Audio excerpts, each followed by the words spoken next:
இரண்டாவது பார்க்கிறோம் நெத்தை, அதுவும் வலையில வருகிறார். రెండవదిగా నత్తలు కూడా వలలో చిక్కుకుంటున్నాయి. மூன்றாவதாக அந்த தவளையும் வருகிறார். కప్పలు కూడా వచ్చుచున్నాయి.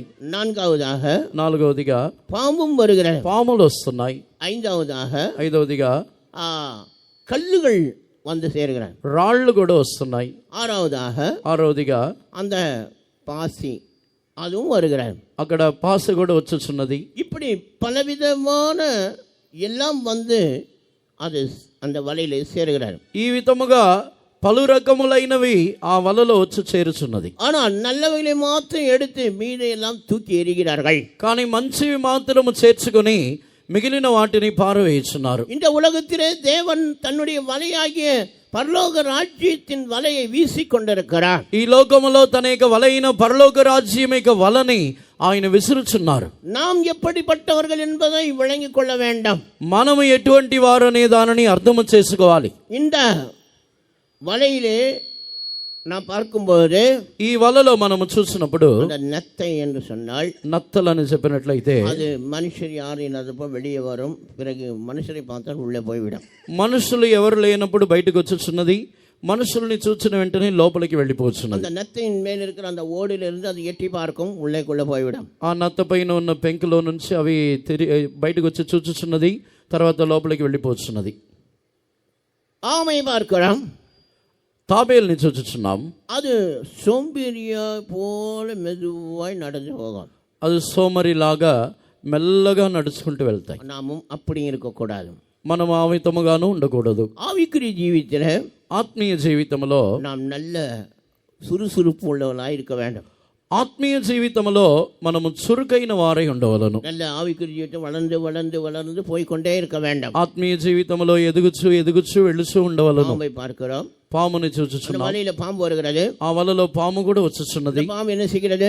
ఆ పాము ఏమి చేయుచున్నది? எவ்வளவுதான் அதற்கு பாலும் முட்டையும் ஊத்தினாலும் அது சமயம் வரும்போது கடிக்க ஆரம்பிக்கும். ఎంత పాలు గుడ్లు వాటికి పెట్టినను సమయం వచ్చినప్పుడు అవి కరుచుచున్నది. நாமும் அந்த சுபாவம் உங்களுக்கு கூடாது.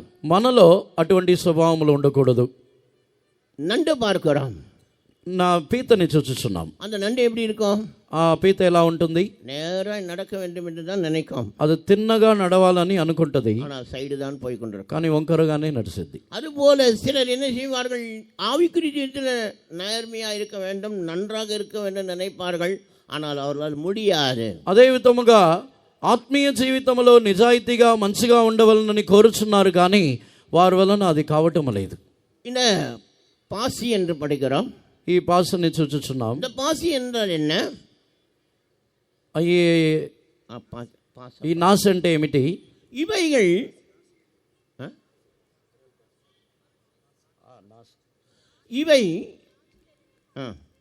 இவை என்ன செய்கிறது என்றால் வெயில் பட்ட உடனே காய்ந்து போகும். ఇవి ఎండ ఎక్కిన వెంటనే ఎండిపోవచ్చున్నది. ஆனால் தண்ணியில் இருக்கிற வரைக்கும் நல்லா இருக்கும், నీళ్ళు ఉన్నంత వరకు బాగానే ఉంటాయి. யோபுடைய மனைவி பார்க்கும்போது, యోబు యొక్క భార్యని చూసినప్పుడు நல்லா இருக்கும்போது யோபோடு நல்ல பக்தியா இருந்தார்கள், బాగున్నప్పుడు యోబుతో భక్తిగా ఉన్నారు. ஆனால் சமயம் சந்தர்ப்பம் மாறின உடனே, కానీ సమయం సందర్భములు మారిపోయిన తర్వాత ஆண்டவரை பார்த்து இவர்கள் யோபை பார்த்து சொல்கிறார்கள், యోబుని చూసి చెప్పుచున్నారు, இன்னும் உன் உத்தமத்திலே உறுதியா இருக்கிறீரோ? నీవు ఇంకను నీ యథార్థతలో నమ్మకముగా ఉన్నావా?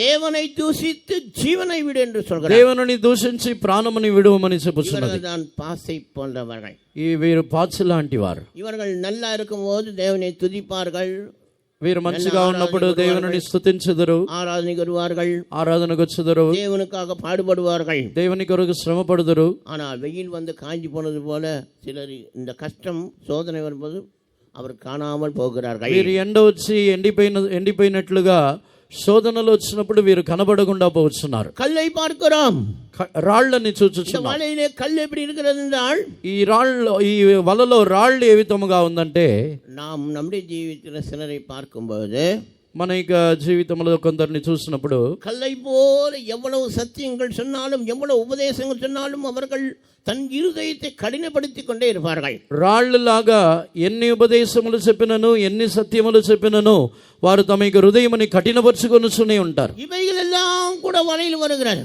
ఇవన్నీ కూడా వలలోకి వచ్చుచున్నది. இவைகளும் என்ன நினைக்கிறது? ఇవి కూడా ఏమనుకొనుచున్నది? அந்த வலையிலே வந்து விட்டோம், ఈ వలలోకి వచ్చి ఉన్నాం, அந்த படகிலே என்னை சேர்த்து கொண்டார்கள், ఆ పడవలో నన్ను ఎక్కించుకొని ఉన్నారు, கரைக்கு கொண்டு போவார்கள், ఒడ్డుకు తీసుకువెళ్తారు. ஆனால் அங்கு தூக்கி போடும்போது தான் தெரியும். కానీ అక్కడ విసిరి పారవేయుచున్నప్పుడే తెలుస్తుంది. நல்ல மீன்கள் தான் எடுத்து வைப்பார்கள், మంచి చేపలని మాత్రమే తీసుకుంటారు. அருமையான கர்த்தர்களே, ప్రియమైన దేవుని జనమా, இங்கே வந்திருக்க எல்லாரும் நல்ல மீன்களை போல ஜீவிக்க வேண்டும். ఇక్కడికి వచ్చి ఉన్న అందరూ మంచి చేపల వలె జీవించవలను. முன்பாக சொன்னதான காரியங்கள் ஒருவருக்குள்ள இருக்கக்கூடாது. ఇంతకు ముందు చెప్పిన కార్యములు ఒకరిలోనూ ఉండకూడదు. அருமையான கர்த்தர்களே, ప్రియమైన దేవుని జనమా, நம்முடைய கர்த்தராகிய இயேசு கிறிஸ்து మన యొక్క ప్రభు అయిన యేసుక్రీస్తు நல்ல மீன்களை தான் வலையை வீசி கொண்டிருக்கிறார். మంచి చేపల కొరకే ఆయన వలని విసురుచున్నారు. இந்த வலையில வீசப்படும் போது ఈ వలని విసురుచున్నప్పుడు நல்ல நல்ல மீன்கள், விலையேறப்பட்ட மீன்கள் கிடைக்க வேண்டாம். ఈ మంచి చేపలు, విలువైన చేపలు దొరకాలి. அருமையான கர்த்தர்களே, ప్రియమైన దేవుని జనమా, ஒரு மனிதன் என்ன செய்ய வேண்டும்? ఒక మనిషి ఏమి చేయవలను? நல்லவனாய் மாற வேண்டும் என்றால், మంచి వ్యక్తిగా మారవలనంటే அவன் முதலாவது மனம் திரும்ப வேண்டும். అతడు మొట్టమొదటిగా మారు మనసు పొందవలను. இயேசு கிறிஸ்துவை தன் சொந்த ரட்சகராய் ஏற்றுக்கொள்ள வேண்டும். అతడు యేసు ప్రభుని తన యొక్క సొంత రక్షకుడుగా అంగీకరించవలను. அங்கே வேதத்தில் நாம் பார்க்கும் பொழுது, పరిశుద్ధ గ్రంథములో మనం చూసినప్పుడు யோவான் சுவிசேஷம் యోహాను సువార్త 3వ அதிகாரம் 3వ అధ్యాయము 3வது வசனத்தை பார்க்கும்போது, 3వ వాక్యముని చదివినప్పుడు, இஸ்ரவேலிலே போதகனாய் இருந்ததான நிக்கோதேம் என்பவன் ராக்காலங்களே கர்த்தராகிய இயேசு கிறிஸ்துவிற்கு வந்து கொண்டிருந்தான். నికోదేము అనే ఒక వ్యక్తి, ఇశ్రాయేలు బోధకుడుగా ఉన్న వ్యక్తి, రాత్రి కాలమనందు యేసు ప్రభు యొద్దకు వచ్చి ఉన్నాడు. ஏன் அவன் ராத்திரியில் வருகிறான்? ఎందుకు రాత్రిలో వచ్చుచున్నాడు? பகலில் வந்தால் நீ ஒரு போதகனாய் இருந்து ஏன் இங்கே அவரிடத்தில் போகிறீர் என்று கேட்பார்கள். పగటి కాలములో వచ్చినట్లయితే నీ ఒక బోధకుడుగా ఉండి ఆయన యొద్దకు ఎందుకు వెళ్ళుచున్నావని అడుగుతారు. ஆனால் நான் அந்த ராக்காலத்திலே வந்தான் என்று நினைக்கிறேன். అందుకే అతడు రాత్రి కాలంలో వచ్చి ఉండవచ్చు అని నేను అనుకొనుచున్నాను. ప్రియమైన దేవుని జనమా, పరిసయ్యులు సదుసేయులు యేసువై తల్లినపడినాల్, పరిసయ్యులను శాస్త్రులను యేసు ప్రభుని త్రోసివేసినందున அவன் பயந்து அப்படியாய் வந்தான். అతడు భయముతో ఆ విధముగా వచ్చి ఉన్నాడు. ஆனால் அவனுக்கு சத்தியம் அறிய வேண்டும் என்ற எண்ணம் இருக்கிறது. కానీ అతనికి సత్యమని తెలుసుకొనవలనని ఒక వాంఛ ఉన్నది. நீங்களும் సత్యத்தை அறிய வேண்டும் என்று தான் இந்த கூட்டத்துக்கு வந்திருக்கிறீர்கள். మీరు కూడా సత్యమని తెలుసుకొనవలనని కూటమునకు వచ్చి ఉన్నారు. యేసు என்ன சொல்கிறார்? యేసు ఏమని చెప్పుచున్నారు? ஒருவன் மறுபடியும் பிறவிட்டால் దేవుని రాజ్యத்தை కాణ మాటాన్. ఒకడు మరలా జన్మించబడకపోతే దేవుని రాజ్యముని చూడలేడు. மெய்யாகவே மெய்யாக ஒருவன் ஜலத்தினாலும் ஆவினாலும் பெறாவிட்டால் దేవుని రాజ్యத்தை ప్రవేశిక మాటాన్. నిశ్చయముగా చెప్పుచున్నాను, ఒకడు నీటి చేతను ఆత్మ చేతను జన్మించబడకపోతే అతడు దేవుని రాజ్యములో ప్రవేశించలేడు. అప్పుడెంట్రాల్ ఎప్పటి మறுபடியும் பிறப்பதே? ఆ విధముగా అయితే మరలా జన్మించబడటం ఏ విధముగా? என் தாய் என்னை பாவத்தில் கர்ப்பம் தரித்தார் என்று தாவீது சொல்கிறான். దావీదు, నా తల్లి తన యొక్క పాపములో నన్ను గర్భము ధరించి ఉన్నది. యోబు சொல்கிறான், స్త్రీகளில் பிறந்தவன் நீதிமான் ஆவது எப்பడే? యోబు చెప్పుచున్నాడు, స్త్రీలలో జన్మించబడుచున్నవాడు నీతిమంతుడుగా మారటం ఎలా? சுத்தம் உள்ளவனாக இருப்பது எப்படி? అతడు శుద్ధుడై ఉండటం ఏ విధముగా? యోబు இப்படி கூறினதாலே, యోబు ఈ విధముగా చెప్పటం వలన మనిదన్ ఇయర్కిలే పిறப்பிலே அவன் பாவியாக பிறக்கிறான். నరుడు తాను జన్మించబడినప్పుడే తాను పాపిగా జన్మించబడుచున్నాడు. ఆయనதான் இயேசு சொன்னார், மறுபடியும் பிறக்காவிட்டால் దేవుని రాజ్యத்தை కాణ మాటాన్. అందుకే యేసు ప్రభు మరలా జన్మించబడకపోతే తాను దేవుని రాజ్యముని చూడలేడు అని చెప్పి ఉన్నారు. மறுபடியும் பிறக்க வேண்டும் என்றால் என்ன? మరలా జన్మించబడటం అంటే ఏమిటి? தன் பாவங்களுக்காக மரித்த இயேசு கிறிஸ்துவை தன் சொந்த ரட்சகராய் ஏற்றுக்கொள்ள வேண்டும். తన యొక్క పాపముల కొరకు మరణించిన యేసు ప్రభుని తన యొక్క సొంత రక్షకుడుగా అంగీకరించవలను. நான் மரிக்க வேண்டிய அந்த சிலுவையிலே என் ஆண்டவராகிய இயேசு கிறிஸ்து அந்த சிலுவையிலே கோரமான மரணத்தை ஏற்றுக்கொண்டார் என்று அவரை ஏற்றுக்கொள்ள வேண்டும். నేను మరణించవలసిన ఆ సిలువలో ప్రభు అయిన యేసుక్రీస్తు నా నిమిత్తము ఆ ఘోరమైన సిలువని అంగీకరించి ఉన్నారని తాను ఒప్పుకొనవలను. நமக்காக அவர் மரித்தார்.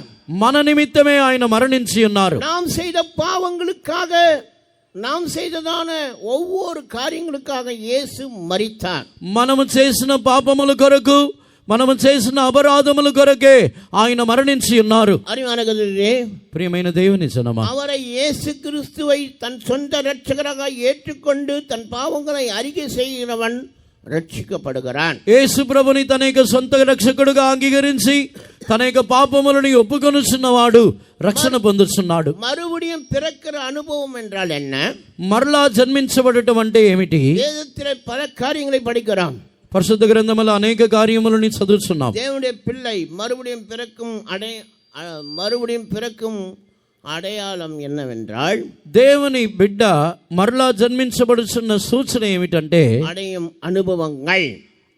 వారు పొందుతున్న అనుభవములు ఏమిటంటే దేవుடைய பிள்ளைகளாகும்படியாக, దేవుని పిల్లలగుటకు, దేవుடைய రాజ్యத்தை కాணும்படியாக, దేవుని రాజ్యముని చూచుటకు, புதிய சிருஷ்டியாக மாறும்படியாக, క్రొత్త సృష్టిగా మార్చబడుటకు, கிறிஸ்துவின் ஆவியுடையவர்களாக, క్రీస్తు యొక్క ఆత్మ గలవారై, நீதிமான்களாக, నీతిమంతులై, நித்திய ஜீவனுடையவர்களாகவும், నిత్య జీవము గలవారై, மீட்பு உள்ளவர்களாகவும், மீட்பு విమోచన గలవారై, மறு பாவ மன்னிப்பு பெற்றவர்களாகவும், పాప క్షమాపణ పొందిన వారై, மறுஜன்மம் எடுத்தவர்களாகவும், మరలా జన్మించబడిన వారై, பிறந்தவர்களும், ఆత్మతో జన్మించబడిన వారై, సమాధానపరచబడిన వారై, பாவம் செய்யாத தன்மையை காட்டுகிறார். పాపము చెయ్యని ఒక అనుభవముని చూపించుచున్నది.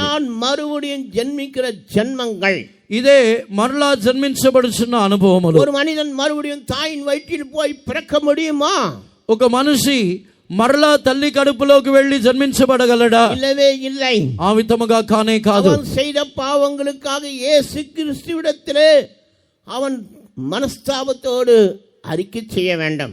తాను చేసిన పాపముల కొరకు యేసు ప్రభు యొద్ద పశ్చాత్తాపముతో తాను ఒప్పుకోలు చేయవలను. அருமையானவர்களே, வேதத்திலே உள்ள வசனங்களை எல்லாம் சொல்லும் போது நீங்க எழுதி கொண்டால் நலமாயிருக்கும். ప్రియులారా, పరిశుద్ధ గ్రంథములో ఉన్న వాక్యములను చెప్పినప్పుడు మీరు రాసుకుంటే బాగుంటుంది. அருமையானவர்களே, நிக்கோதேமு என்று சொல்லுகிறவன் அவன் ராத்திரி காலத்திலே வந்து ஆண்டவரிடத்தில் சத்தியத்தை அறிய வேண்டும் என நினைத்தான். ప్రియమైన వారులారా, నికోదేము రాత్రి కాలములో వచ్చి దేవుని యొద్ద సత్యమని తెలుసుకొని ఉన్నాడు. நீங்களும் நானும் ஆண்டவராகிய இயேசு கிறிஸ்துவை ஏற்றுக்கொள்ள வேண்டும். మీరును నేనును ప్రభు అయిన యేసుక్రీస్తుని అంగీకరించవలను. அவர் అన్య దైవం அல்ல. ఆయన అన్యమైన దేవుడు కాదు. அவர் అయల్నాட்டின் దైవం அல்ல. ఆయన ఇతర దేశములకు చెందిన దేవుడు కాదు. సూర్యనానవన్ ముழு ఉలగத்துக்கு ఒరే సూర్యుని எப்படி இருக்கிறாரோ, సర్వలోకమునకు ఒకే సూర్యుడు ఏ విధముగా ఉన్నాడో அதே போல கர்த்தராகிய இயேசு கிறிஸ்து நீதியின் சூரியனை போல முழு உலகத்துக்கும் அவர் நமக்காக தோன்றினார். అదే విధముగా సర్వలోకమునకు కూడా ఆయన నీతి సూర్యుడుగా మన కొరకు ఆయన ప్రత్యక్షమై ఉన్నారు. தன்னுடைய சொந்த ரத்தத்தை உங்களுக்காக எனக்காக சிந்தினார். తన యొక్క సొంత రక్తముని మీ కొరకును నా కొరకును ఆయన కార్చి ఉన్నారు. 5 ఖండங்களை విడివిక్కుம்படியாக இயேசு கிறிஸ்து 5 காயங்களை ஏற்றுக்கொண்டார். 5 కాండములని ఆయన విడిపించిన నిమిత్తము ఆయన 5 గాయములని ఆయన పొంది ఉన్నారు. ఆయనதான் పంచ కాయంகள் అடைந்தார் என்று சொல்லப்படுகிறது. అందుకే పంచగాయములు పొంది ఉన్నారని చెప్పబడుతున్నది. அவர் 4 பக்கமாய் வானத்துக்கும் பூமிக்கும் கிழக்குக்கும் மேற்குக்குமாக அவர் மரித்தது எதற்காக? ఆయన 4 దిక్కుల్లో ఆకాశమునకును భూమికును తూర్పుకును పడమరకును ఆయన మరణించినది దేని కొరకు? 4 పక్కத்தில் இருக்க எல்லா జనங்களும் రక్షించబడ வேண்டும் என்று. 4 దిక్కుల్లో ఉన్న జనులందరూ రక్షణ పొందవలనని அவர் எதை கேட்கிறார்? ఆయన దేనిని అడుగుతున్నారు? நம்மிடத்திலே நீ படித்திருக்கிறாயா என்று கேட்கிறாரா? ఆయన నీ యొద్ద నీవు చదువుకొని ఉన్నావా అని అడుగుచున్నారా? ஒருவேளை நீ உயர்ந்த குடும்பத்தில் பிறந்தாய் என்று கேட்கிறாரா? లేకపోతే నీవు గొప్ప కుటుంబములో జన్మించబడి ఉన్నావా అని అడుగుచున్నారా? பெரிய பணக்காரன் என்று அவர் கேட்கிறாரா? నీవు గొప్ప ధనవంతుడువా అని అడుగుచున్నారా? ஒருவேளை நீ ஏழையா இருந்தால் என்கிட்ட வர வேண்டாம் என்று சொல்கிறாரா?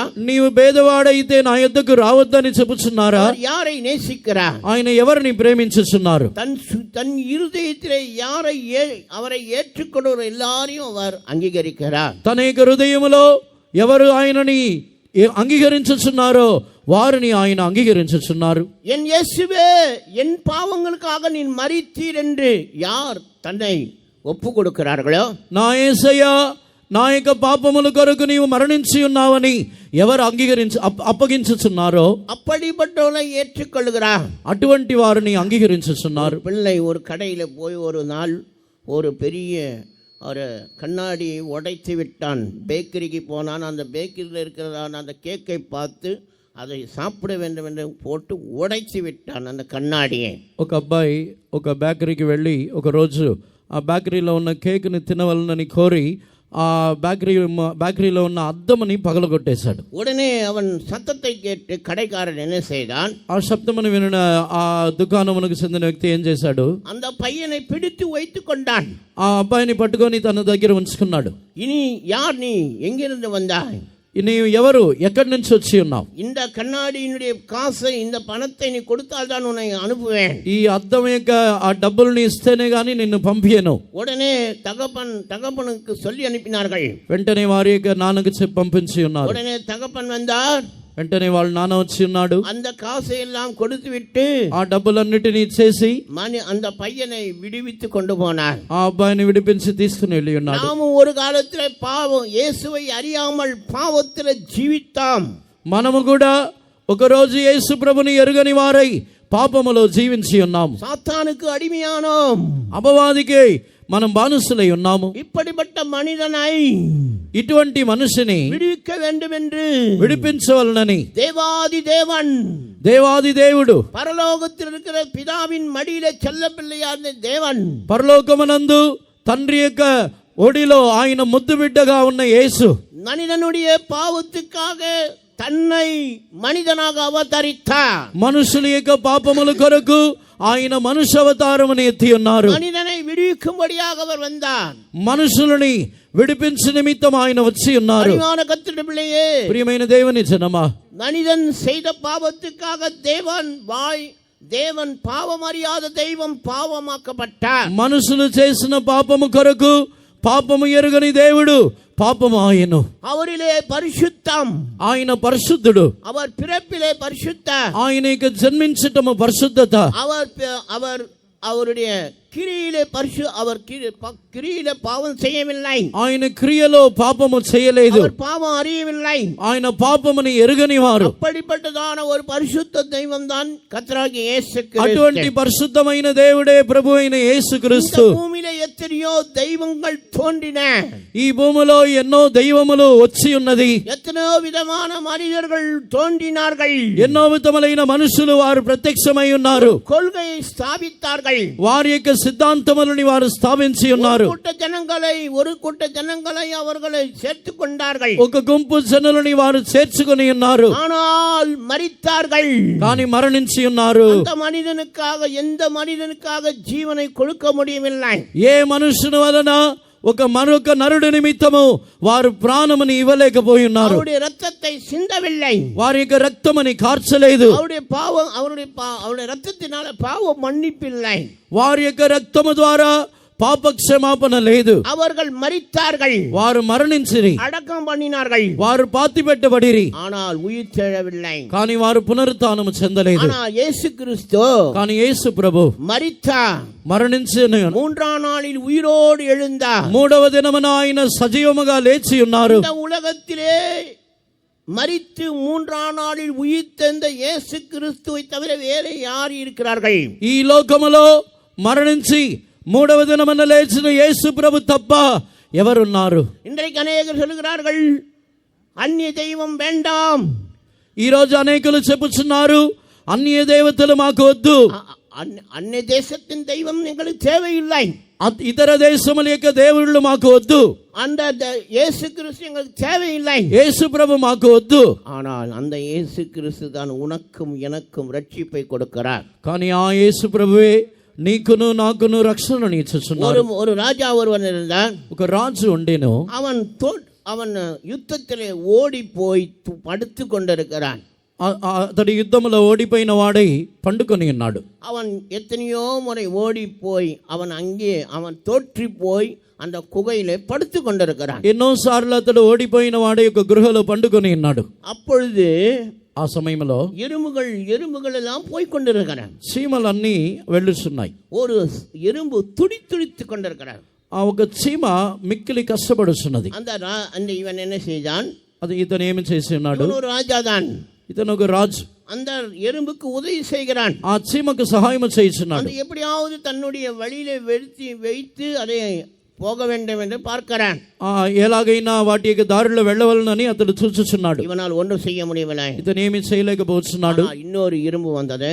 మరొక చీమ వచ్చి ఉన్నది. அந்த எறும்பை இழுத்துக்கொண்டே போய்விட்டது. ఆ చీమని లాక్కుని వెళ్ళిపోయింది. ஆனால்தான் நம்முடைய ஆண்டவராகிய இயேசு கிறிஸ்து, అందుకే మనకి ప్రభు అయిన యేసు క్రీస్తు, మనిదన్ మాంసமும் రక్తం உடையவனாய் இருக்கிறனால, నరుడు రక్త మాంసములతో ఉన్నందున அவன் செய்த பாவங்களுக்காக, అతడు చేసిన పాపముల కొరకు தேவன் மனிதனாய் பூமிக்கு வந்தார். దేవుడు ఆయన మనుషుడుగా భూమికి వచ్చి ఉన్నారు. ஏன் தேவன் மனிதனாய் மாறினார்? ఎందుకు దేవుడు మనుషుడుగా మారి ఉన్నారు? மனிதனை மீட்கும்படியாய், மனிதனை தெய்வமாய் மாற்றுவதற்கு தெய்வம் மனிதனாய் வந்தார். మనుషులని విమోచించ నిమిత్తము దేవుడు మనుషుడుగా ఆయన ఈ భూమికి వచ్చి ఉన్నారు. మనిదనై దైవమాய் మాற்றுவதற்கு దైవం మనిదనాய் இந்த பூமிக்கு வந்தார். మనుషులని దైవముగా మార్చు నిమిత్తము దేవుడు ఈ భూమికి మనిషిగా వచ్చి ఉన్నారు. அவர் பிறப்பிலே பாவம் இல்லை. ఆయనకి జన్మించటంలో పాపము లేదు. அவர் பாவம் செய்யவில்லை.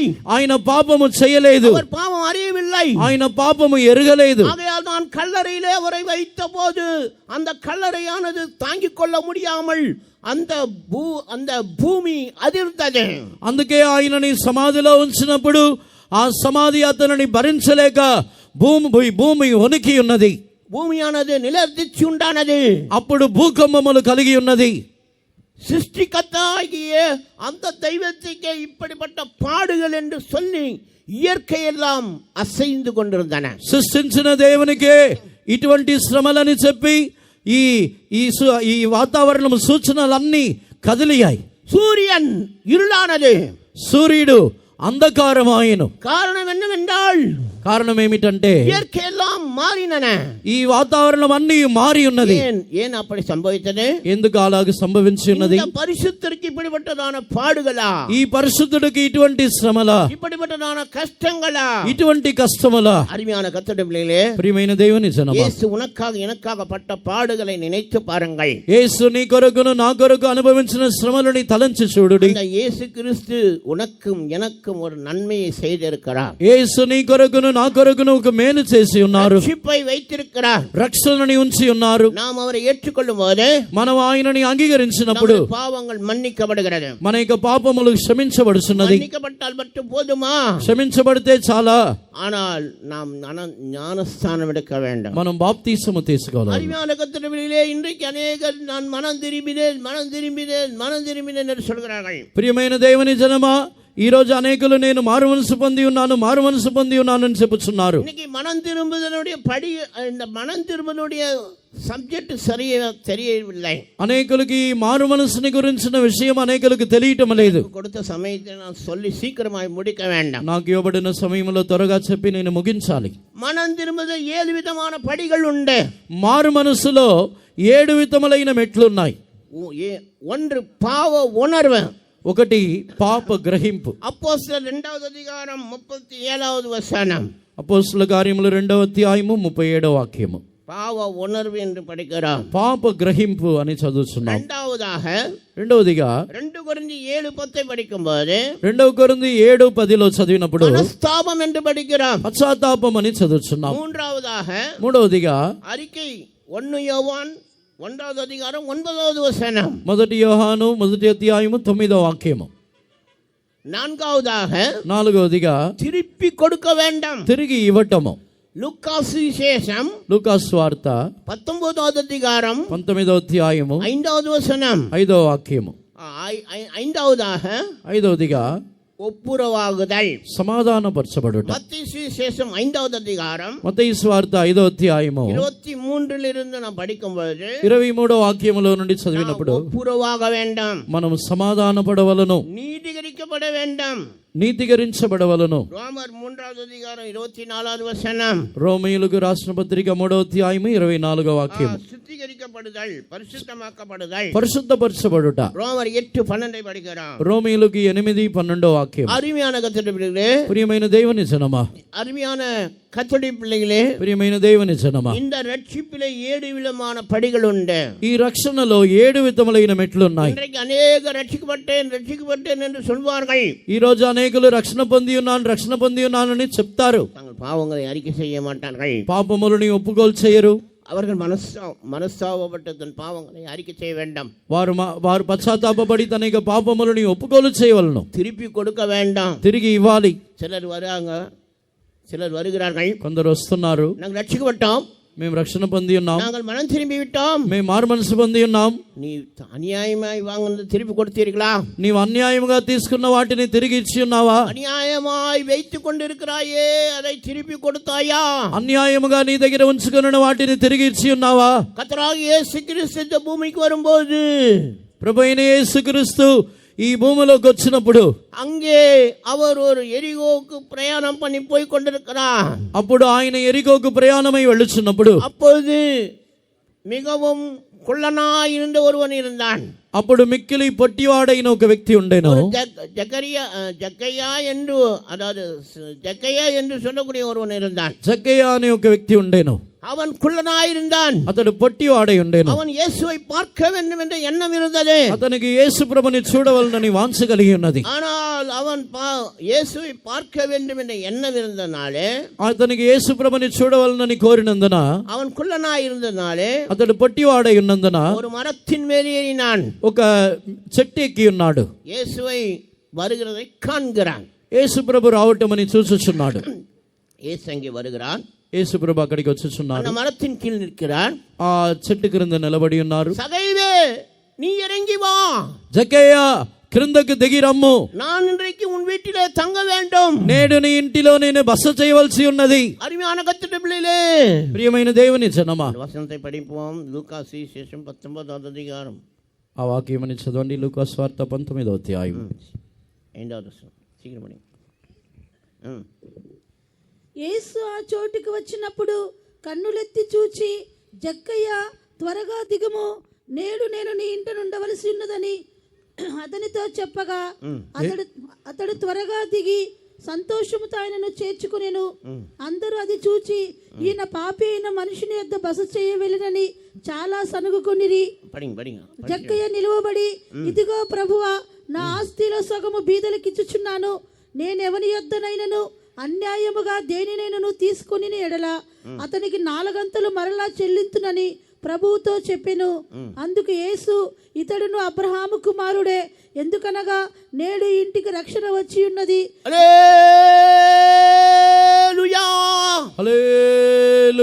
அருமையான கர்த்தரே, ஞானஸ்நானம் எடுத்ததுனாலே, மனம் திரும்பினாலே உனக்கு ரட்சிப்பு இல்லை.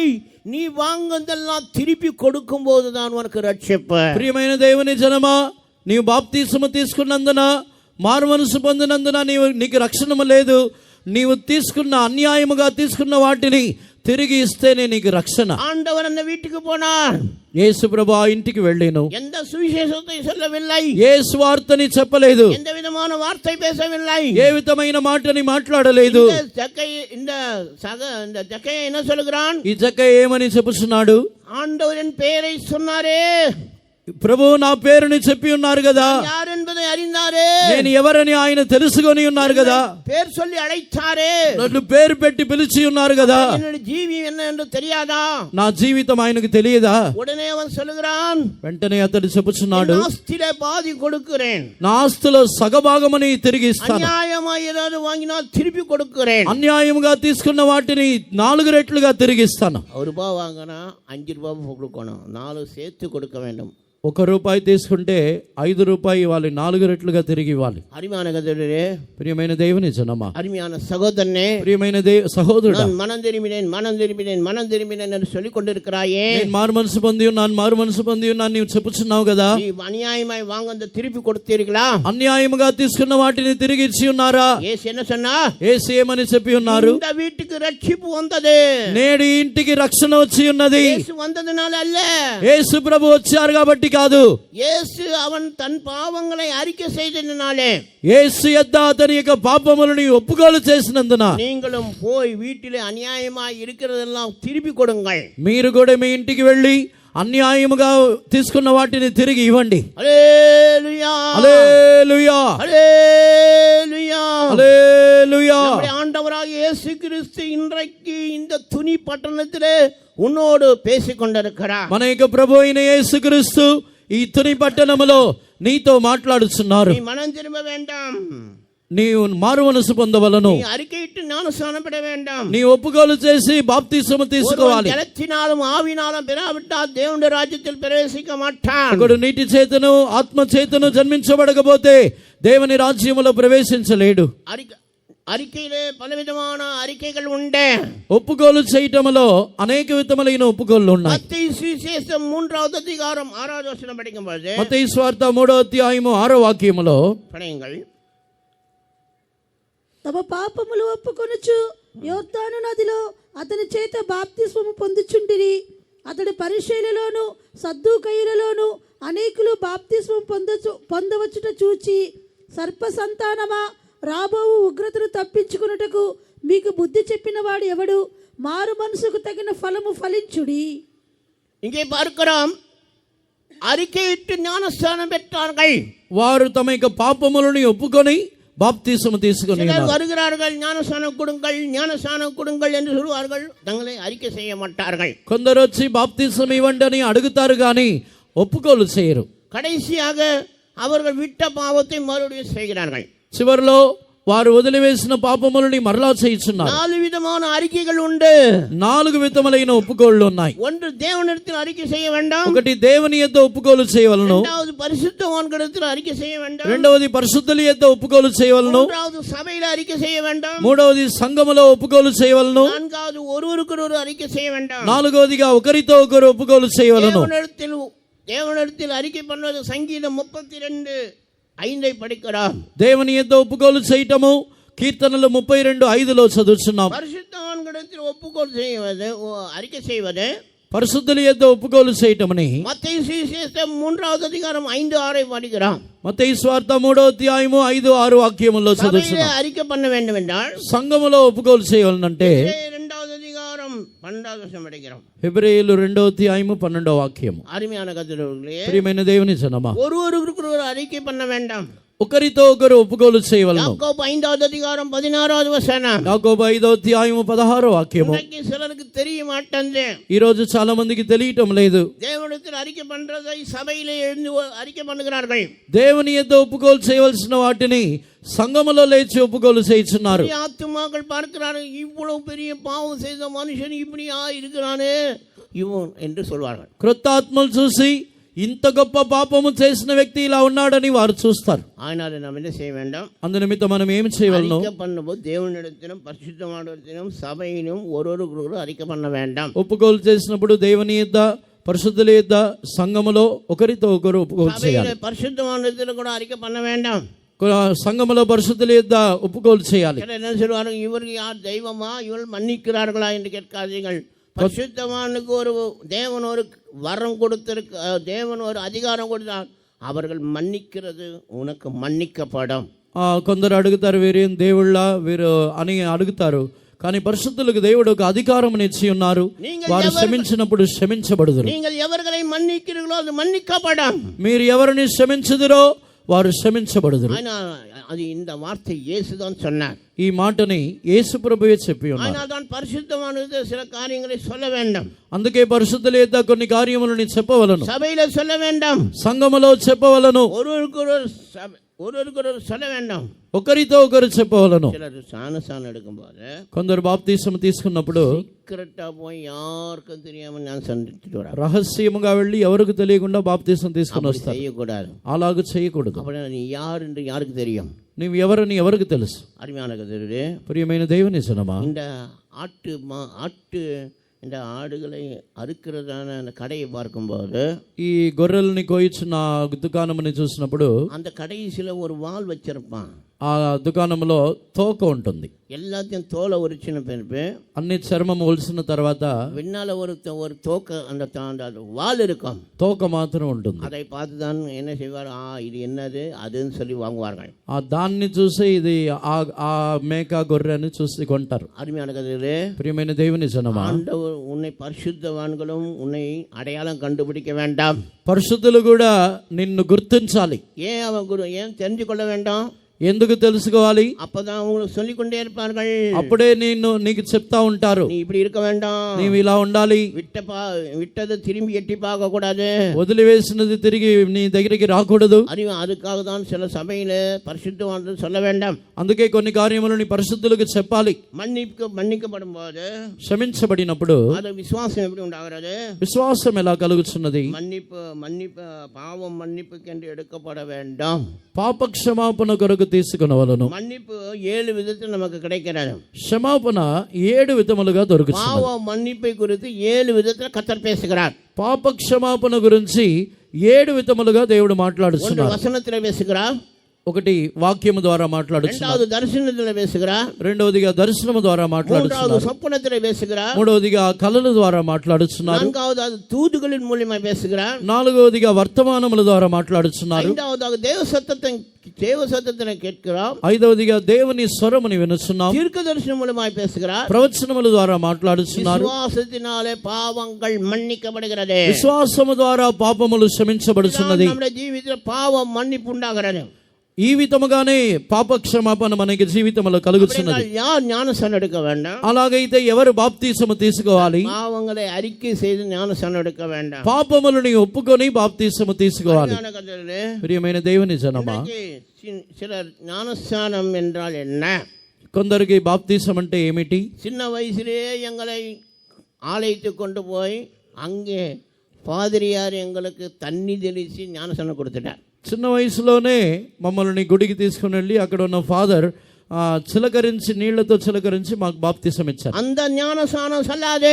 ఆ బాప్తీసము చెల్లదు. குழந்தை ஞானஸ்நானம் செல்லாது. శిశువుల యొక్క బాప్తీసము చెల్లదు. பாவம் அறிக்கை செய்யாது குழந்தை. పాపముని శిశువులు బిడ్డలు ఒప్పుకోలు చేయరు. அந்த பாதிரியார் அந்த குழந்தையை பார்த்து அந்த குழந்தையை பார்த்து, குழந்தையே நீ மனம் திரும்பினியா? உடனே சிரிக்க ஆரம்பிக்கும். ఆ ఫాదరు ఆ పిల్లల్ని చూసి నీవు మారు మనసు పొంది ఉన్నావా అని అడిగితే వెంటనే నవ్విద్ది. உடனே நீ அறிக்கை பண்ணு உன் பாவத்தை. వెంటనే నీవు నీ పాపములని ఒప్పుకోలు చేయి. அது என்ன செய்யும்? అది ఏం చేసిద్ది? அறிக்கை பண்ணுமா? ఒప్పుకోలు చేసిద్దా? அதனால் நான் குழந்தைகளுக்கு ஞானஸ்நானம் கொடுக்க கூடாது.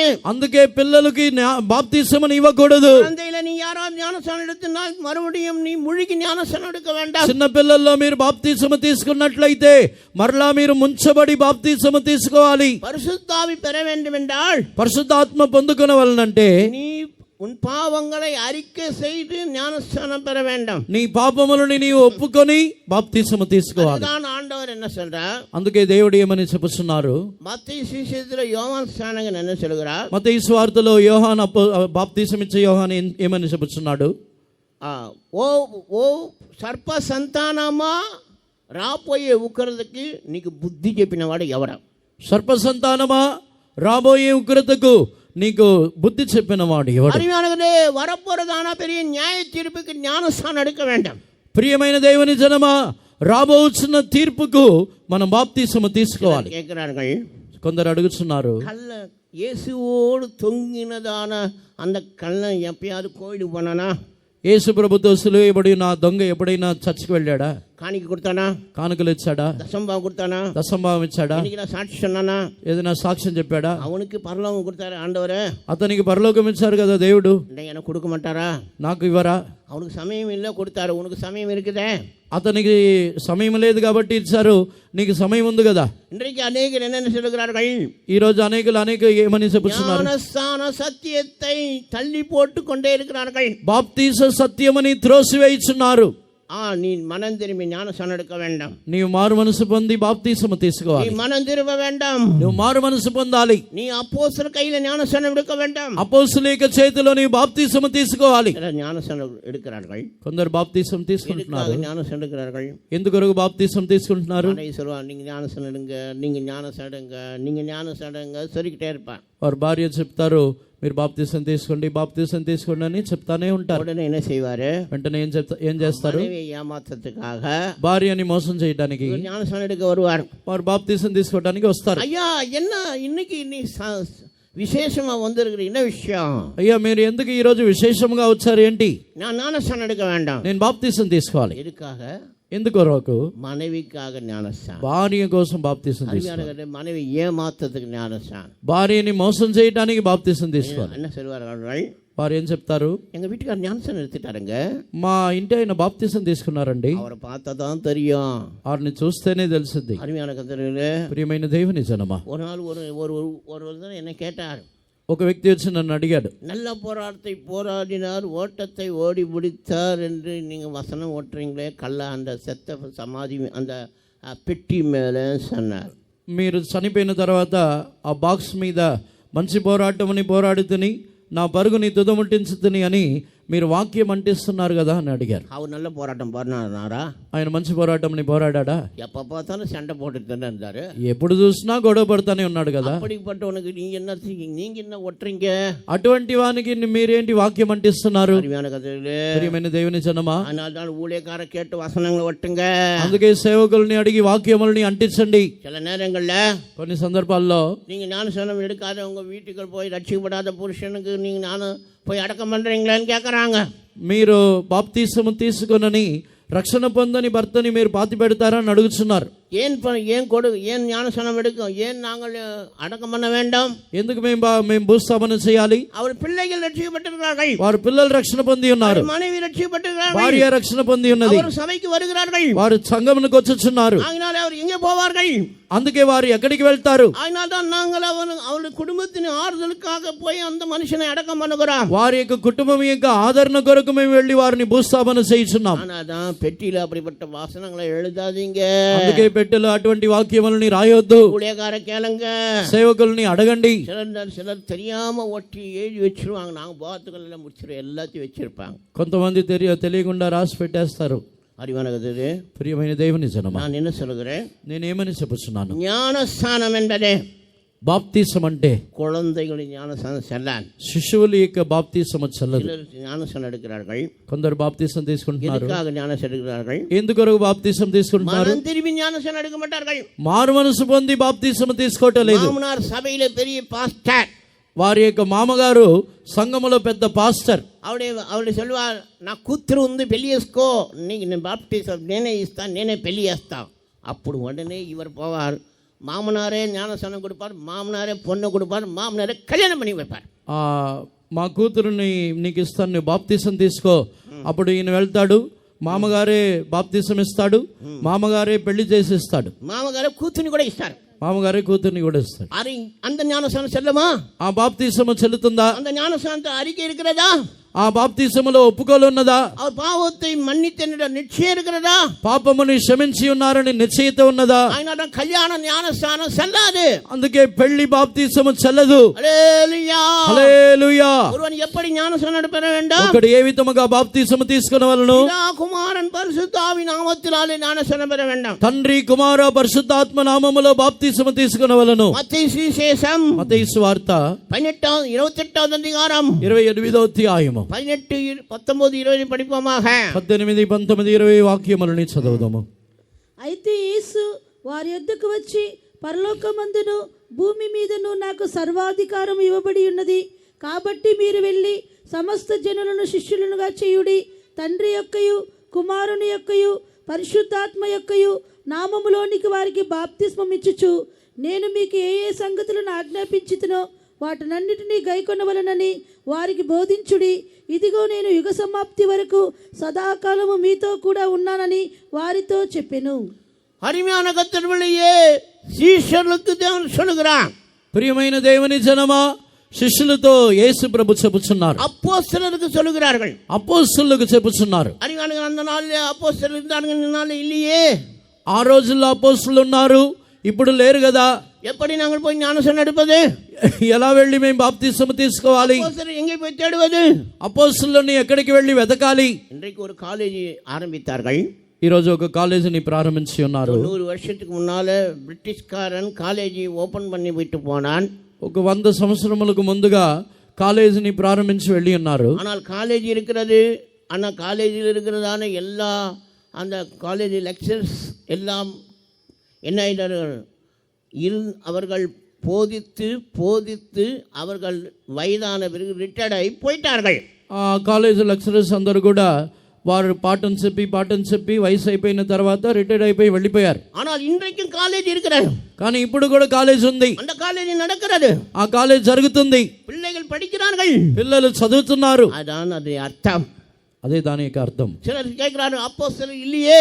అపోస్తలు లేరు కదా. அப்போஸ்தலருடைய பிரதிஷ்டை உள்ள ஊழியக்காரர்கள் உண்டு. అపోస్తల యొక్క ప్రతిష్ట గల సేవకులు ఉన్నారు. நீ யாரிடத்தில் ஞானஸ்நானம் எடுத்தீர்கள்?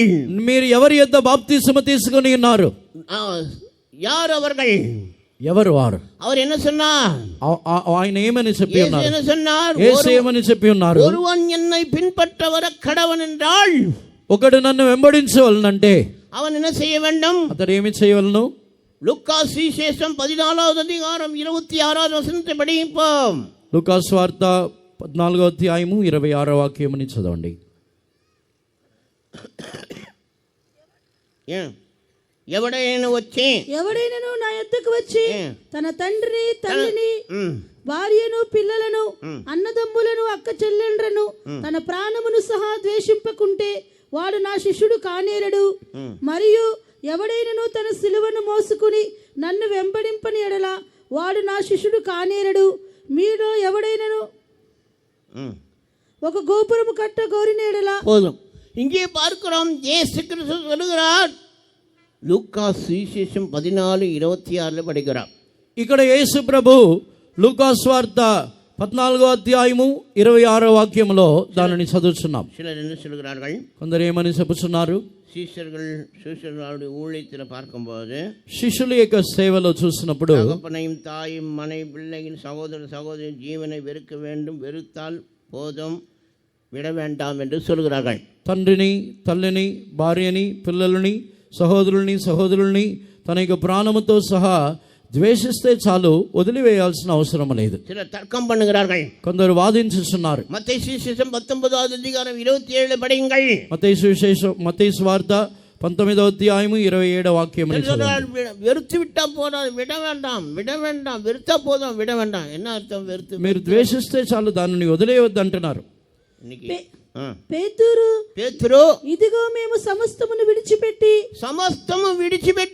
నిన్ను వెంబడించితిమి కనుక మిమ్మల్ని వెంబడించిన కనుక మాకేమి దొరుకునని ఆయనను అడగగా యేసు వారితో ఇట్లనెను, ప్రపంచ పునర్జన్మమందు మనుష్య కుమారుడు తన మహిమగల సింహాసనము మీద ఆసీనుడై ఉన్నప్పుడు నన్ను వెంబడించిన మీరును 12 సింహాసనముని మీద ఆసీనులై ఇశ్రాయేలు 12 గోత్రముల వారికి తీర్పు తీర్చుదురు. నా నామము నిమిత్తము అన్నదమ్ములనైనను అక్క చెల్లెండ్రనైనను తండ్రినైనను తల్లినైనను పిల్లలనైనను భూములనైనను ఇండ్లనైనను విడిచిపెట్టిన ప్రతివాడును 100 రెట్లు పొందును. ఇదిగాక నిత్య జీవమును స్వతంత్రించుకొనును. హల్లెలూయా. హల్లెలూయా. అరిమాన కర్తృ இல்லையே. ప్రియమైన దేవుని జనమా, அப்போஸ்தலருக்கு தான் இந்த அதிகாரம் கொடுத்திருக்கிறார். అపోస్తులకే అధికారం ఇచ్చి இந்த ఉన్నారు. அப்போஸ்தலர் யார்? ఈ అపోస్తులు ఎవరు? సమస్తమును విట్టவர்கள். అన్నిటిని విడిచిపెట్టిన వారు. அப்போஸ்தலர் அங்கீகரிக்கப்பட்டவர்கள் உண்டு. అపోస్తుల ద్వారా అంగీకరించబడిన వారు గలరు. அவர்கள் ஞானஸ்நானம் கொடுத்தாலும் செல்லும் சில நேரங்கள்ல. వారు బాప్తిసం ఇచ్చినను అవి చెల్లుతుంది. அது பரிசுத்தவான்கள் அவரை பார்த்து செய்வார்கள். పరిశుద్ధులు వాటిని చూసి చేస్తారు. அருமையான கர்த்தருடைய ప్రియమైన దేవుని జనమా, குழந்தை ஞானஸ்நானம் செல்லாதே. పిల్లల యొక్క చిన్న పిల్లల యొక్క బాప్తిసము చెల్లదు. குழந்தை அட கல்யாணத்துக்காக ஞானஸ்நானம் செல்லாதே. పెళ్లి కొరకు తీసుకుని బాప్తిసము చెల్లదు. சிலர் பிதா குமாரன் பரிசுத்த ஆவி நாமத்தில் ஞானஸ்நானம் எடுக்க மாட்டார்கள். కొందరు తండ్రి కుమార పరిశుద్ధాత్మ నామములో బాప్తిసము తీసుకోరు. அப்படி என்றால் செல்லாதே. అలాగైనా చెల్లదు. நீங்கள் தெளிக்கிற ஞானஸ்நானம் செல்லாதே. చిలకరింపు బాప్తిసము చెల్లదు. முழுகி ஞானஸ்நானம் எடுக்க வேண்டாம். ముంచబడి బాప్తిసము తీసుకోవాలి. இயேசு கிறிஸ்து என்ன பாவம் செய்தார்? యేసు ప్రభు ఏ పాపం చేసి ఉన్నారు? இயேசு கிறிஸ்து என்ன செய்தார்? యేసు ప్రభు ఏం చేసి ఉన్నారు? அவரே ஞானஸ்நானம் எடுத்தாரே. ఆయనే బాప్తిసము తీసుకొని ఉన్నారు కదా. நீதியாவும் நிறைவேறும்படி இப்போது இடம் கொடு என்று சொல்லி இயேசு ஞானஸ்நானம் எடுத்தாரே. నీతి యావత్తును నెరవేర్చబడుటకు ఇప్పుడు చోటు ఇమ్మని చెప్పి బాప్తిసము తీసుకున్నారు కదా. ஆனா நீங்க என்ன செய்றீங்க? కానీ మీరేం చేస్తున్నారు? இன்னும் ஞானஸ்நானம் எடுக்காம காலதாமதம் பண்றீங்களே. ఇంకా బాప్తిసము తీసుకోకుండా మీరు ఆలస్యం చేయించున్నారు. இயேசை போல பெரிய பரிசுத்தவான்களா? యేసులాగా మనం పెద్ద పరిశుద్ధులమా? நாம் உடனே நாளைக்கே நீங்கள் ஞானஸ்நானம் எடுங்கள். వెంటనే రేపే మీరు బాప్తిసము తీసుకొనుడి.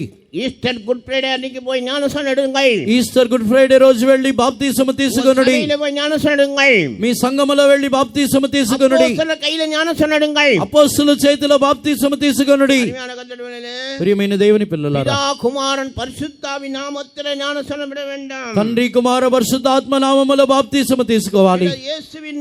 இயேசுவின் நாமத்தில் ஞானஸ்நானம் எடுக்கிறார்கள்.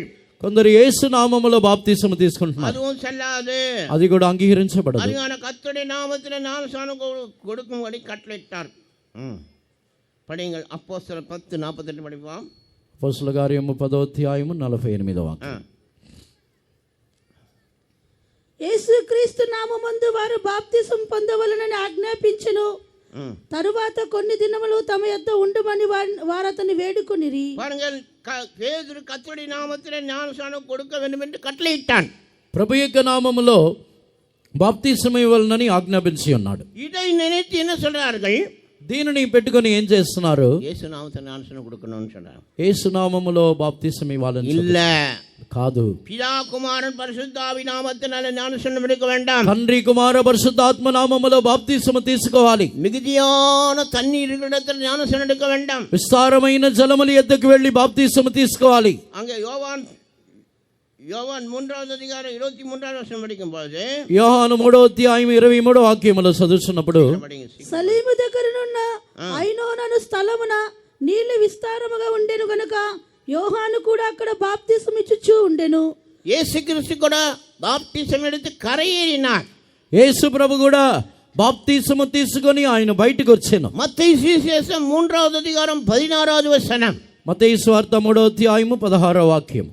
యేసు బాప్తిసం పొందిన వెంటనే నీళ్ళలో నుండి ఒడ్డుకు వచ్చెను. ఇదిగో ఆకాశం తెరవబడెను. దేవుని ఆత్మ పావురం వలె దిగి తన మీదికి వచ్చుట చూచెను. அப்போஸ்தலர் 8வது அதிகாரம் 38வது வசனம் படிக்கும்போது, అపోస్తలుల కార్యము 8వ అధ్యాయము 38వ వాక్యములో చదివినప్పుడు, త్రోవలో వెలుచుండగా నీళ్లున్న ఒక చోటుకు వచ్చినప్పుడు నపంసకుడు, ఇదిగో నీళ్లు, నాకు బాప్తిసం ఇచ్చుటకు ఆటంకమేమని అడిగి రథము నిలుపమని ఆజ్ఞాపించెను. ఫిలిప్పు నపంసకుడు ఇద్దరును నీళ్ళలోనికి దిగిరి. అంతటా ఫిలిప్పు అతనికి బాప్తిస్మం ఇచ్చెను. அருமையானவர்களே, முழுகி ஞானஸ்நானம் எடுக்க வேண்டாம். ప్రియమైన దేవుని జనమా, ముంచబడి బాప్తిసము తీసుకోవాలి. அநேகர் முழுகி ஞானஸ்நானம் எடுக்கிறது இல்ல. ఈ రోజు అనేకులు ముంచబడి బాప్తిసము తీసుకోవటం లేదు. சரியான ஞானஸ்நானம் எடுக்க வேண்டாம். సరైన బాప్తిసము తీసుకోవాలి. அருமையான கர்த்தரே, ప్రియమైన దేవుని జనమా, பரலோகத்துக்கு போக வேண்டும் என்றால் పరలోకమునకు వెళ్ళవలనంటే நாம் சரியான ஞானஸ்நானம் பெற வேண்டும். మనము సరైన బాప్తిసము తీసుకోవాలి. தனி ஞானஸ்நானம் எடுங்க பரவாயில்ல. ఎన్ని బాప్తిసమైనా తీసుకోండి, పర్వాలేదు. அருமையான கர்த்தரே, ప్రియమైన దేవుని బిడ్డలారా, நாம் இதற்கு உதாரணமாய் ஒரு வார்த்தை சொல்கிறேன். దీనికి ఉదాహరణముగా ఒక మాట చెప్పుచున్నాను. ஒரு 500 ரூபாய் நோட்டு, செல்லாத 500 ரூபாய் நோட்டு கடையில் கொடுத்தால், ఒక చెల్లని 500 రూపాయి వాటిని షాపులో ఇచ్చినట్లయితే அவன் சொல்லுவான் அந்த நோட்டு செல்லாது. అతను చెప్తాడు ఇది చల్లదంటాడు. ரெண்டாவது ஒரு நோட்டு கொடுக்குறோம், రెండవది ఒక డబ్బు ఇస్తున్నాం, 500 ரூபாய் நோட்டு, ఆ 500 రూపాయల కాగితం ఇస్తున్నాం, அதுவும் செல்லாது. అది కూడా చల్లదు. மூன்றாவது ஒரு நோட்டு கொடுக்குறோம், మూడవసారి ఒక కాగితం ఇస్తున్నాం, அது செல்லுகிறது. అది చెల్లుతుంది. அப்படி எத்தனை நோட்டு கொடுத்தான்? అప్పుడు ఎన్ని ఎన్ని ఎన్ని రూపాయలు ఇచ్చి ఉన్నాడు? ఎన్ని 500 ఇచ్చాడు. ఎన్ని 500 ఇచ్చాడు? கொடுத்தது ஒண்ணுதான், ఇచ్చింది ఒకటే. அது போலதான் అదే విధముగా நாம் கூட எத்தனை ஞானஸ்நானம் எடுத்தாலும் சரி, మనం కూడా ఎన్ని బాప్తీసం తీసుకున్నా సరే சரியான ஞானஸ்நானம் ஒன்று பெற வேண்டும். సరైన బాప్తీసం ఒకటే తీసుకోవాలి. హల్లెలూయా, హల్లెలూయా, హల్లెలూయా, హల్లెలూయా. ஞானஸ்நானம் ஏன் எடுக்க வேண்டும்? బాప్తీసం ఎందుకు తీసుకోవాలి? நாம் பரிசுத்தாவி பெறுவதற்காக, మనం పరిశుద్ధాత్మని పొందు నిమిత్తము, பரிசுத்தாவி பெறுவதற்காக, పరిశుద్ధాత్మని పొందు నిమిత్తము, యేసుவோடு కూడా జీవింపదற்காக, యేసు ప్రభుతో జీవించు నిమిత్తము. ప్రియమైన దేవుని జనమా, ஒரு மனுஷன் இருந்தான், ఒక మనిషి ఉండేను. அவன் కొర్నేలి என்று சொல்லப்படுகிறான். కొర్నేలి అనే ఒక మనిషి. இவன் தேவன் பக்தி உள்ள மனுஷன், తను దైవభక్తి గల మనిషి, தேவனுக்கு பயந்தவன், దేవుని యందలి భయభక్తులు గలవాడు, దాన ధర్మங்கள் செய்கிறவன், మిక్కిలి దాన ధర్మములను చేసినవాడు, எப்போதும் ஜெபிக்கிறவன், ఎల్లప్పుడూ ప్రార్థించేవాడు. ஆனால் ఇవన్ పరిశుద్ధావి பெறவில்லை. కానీ ఇతడు పరిశుద్ధాత్మని పొందుకోలేదు. இதை யாருக்கும் மறுக்க முடியாது. దీనిని కాదని చెప్పలేరు. தேவன் அவனுக்கு தரிசனம் அளித்து, దేవుడు అతనికి దర్శనమునిచ్చి பேதுருவை அழைக்க சொல்லுகிறான். పేతురుని పిలవనంపుచున్నారు. பேதுரு வந்து தேவனுடைய வார்த்தைகளை கூறின பொழுது, పేతురు దేవుని యొక్క మాటలను చెప్పిన తర్వాత పరిశుద్ధావి பெற்று పరిశుద్ధాత్మని పొంది பல பாஷைகளை பேசினார்கள். అన్ని భాషలతో మాట్లాడి ఉన్నారు. இன்றைக்கு పిల్లల చేయడం, இன்றைக்கு பக்தி இருக்கிற ஜனங்கள் இருக்கிறார்கள். ఈ రోజు భక్తి గల జనులు ఉన్నారు. దాన ధర్మங்கள் பண்ணுகிறார்கள், దాన ధర్మములను చేయుచున్నారు, ஜெபம் பண்ணுகிறார்கள், ప్రార్థన చేయుచున్నారు, தேவனை நம்பி எல்லா நன்மையான காரியங்கள் செய்கிறார்கள், దేవుని నమ్మి మేలైన కార్యములను చేయుచున్నారు. இதனால அவருக்கு பரிசுத்த ஆவி இருக்குன்னு சொல்ல முடியுமா? దీని వలన వారికి పరిశుద్ధాత్మ ఉందని చెప్పగలమా? ஆனா కొర్నేలిని பார்க்கும்போது, కొర్నేలిని చూసినప్పుడు దాన ధర్మం సన్నిగ్రానే, తాను దాన ధర్మములను చేయించున్నాడు కదా, పరిశుద్ధ ఆవి பெறவில்லையே, పరిశుద్ధాత్మని పొందలేదు కదా.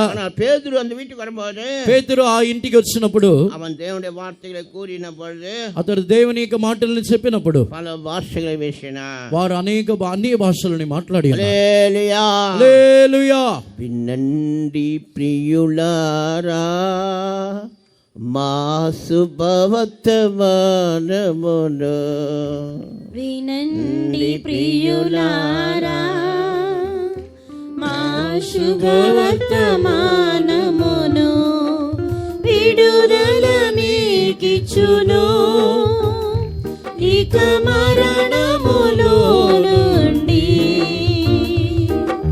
జీవమును అక్షయతను అనుగ్రహించు నిత్య సువార్త వినుడి.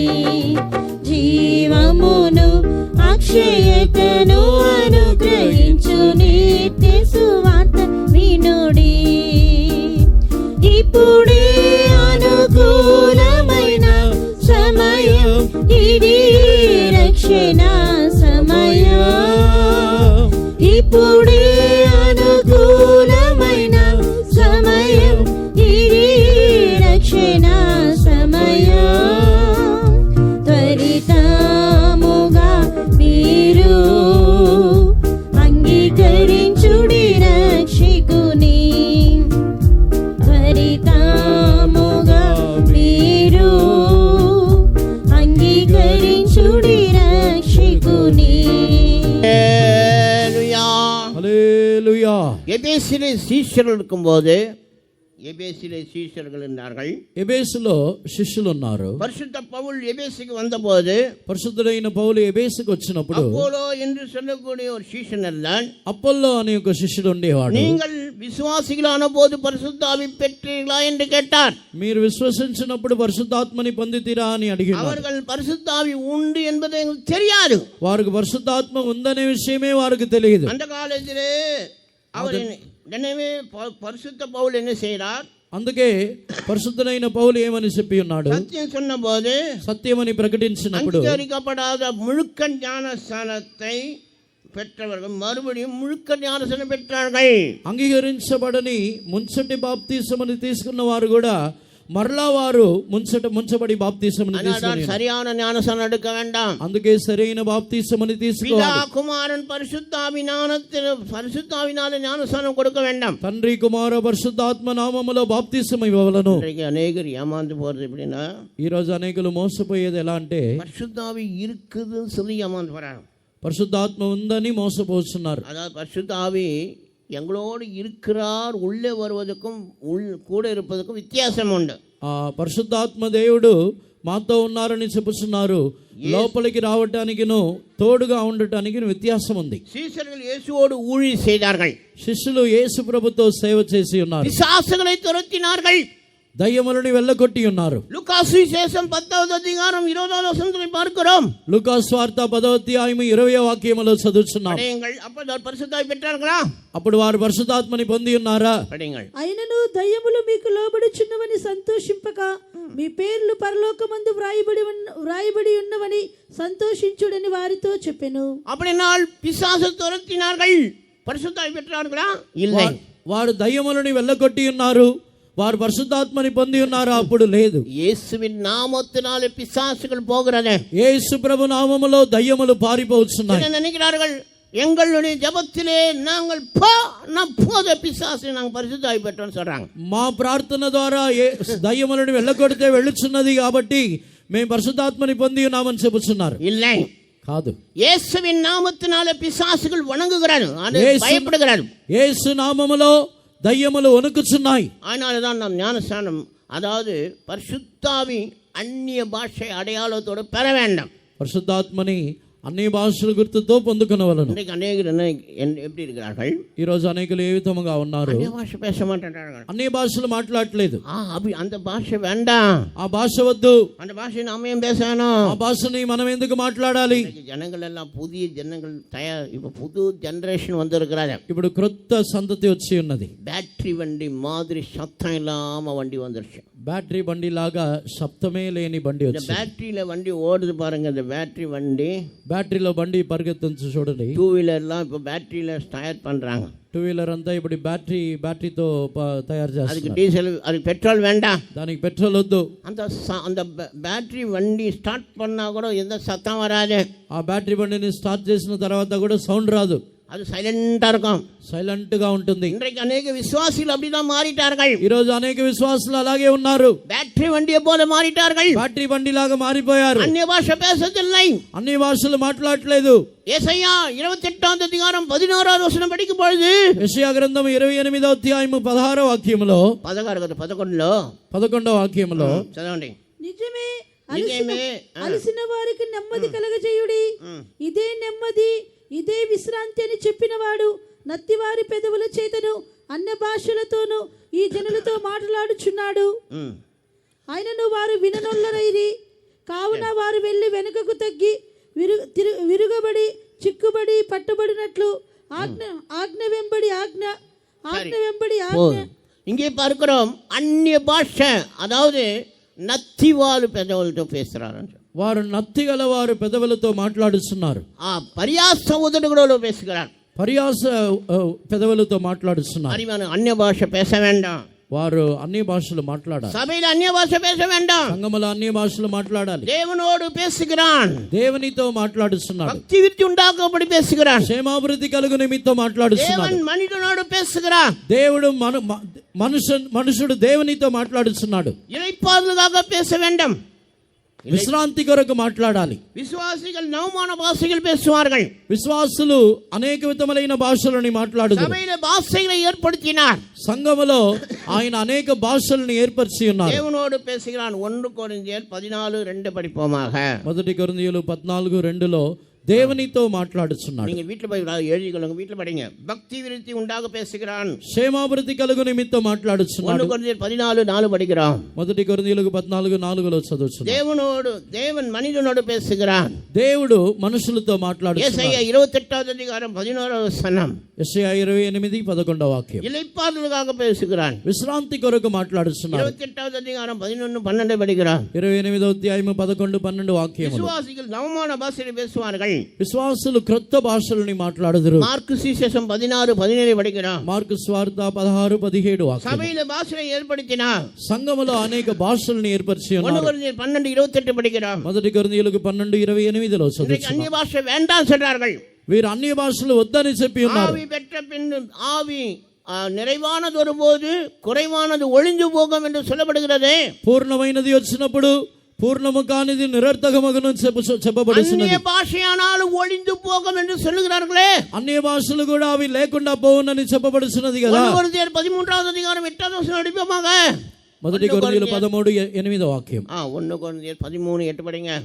ప్రేమ శాశ్వత కాలం ఉండును, ప్రేమ శాశ్వత కాలం ఉండును, ప్రవచనమైనను నిరర్థకములగును, భాషలైనను నిలిచిపోవును. భాషలైనను నిలిచిపోను. அப்படி என்றால் అన్య భాష பேச தேவையில்லைன்னு சொன்னாరు.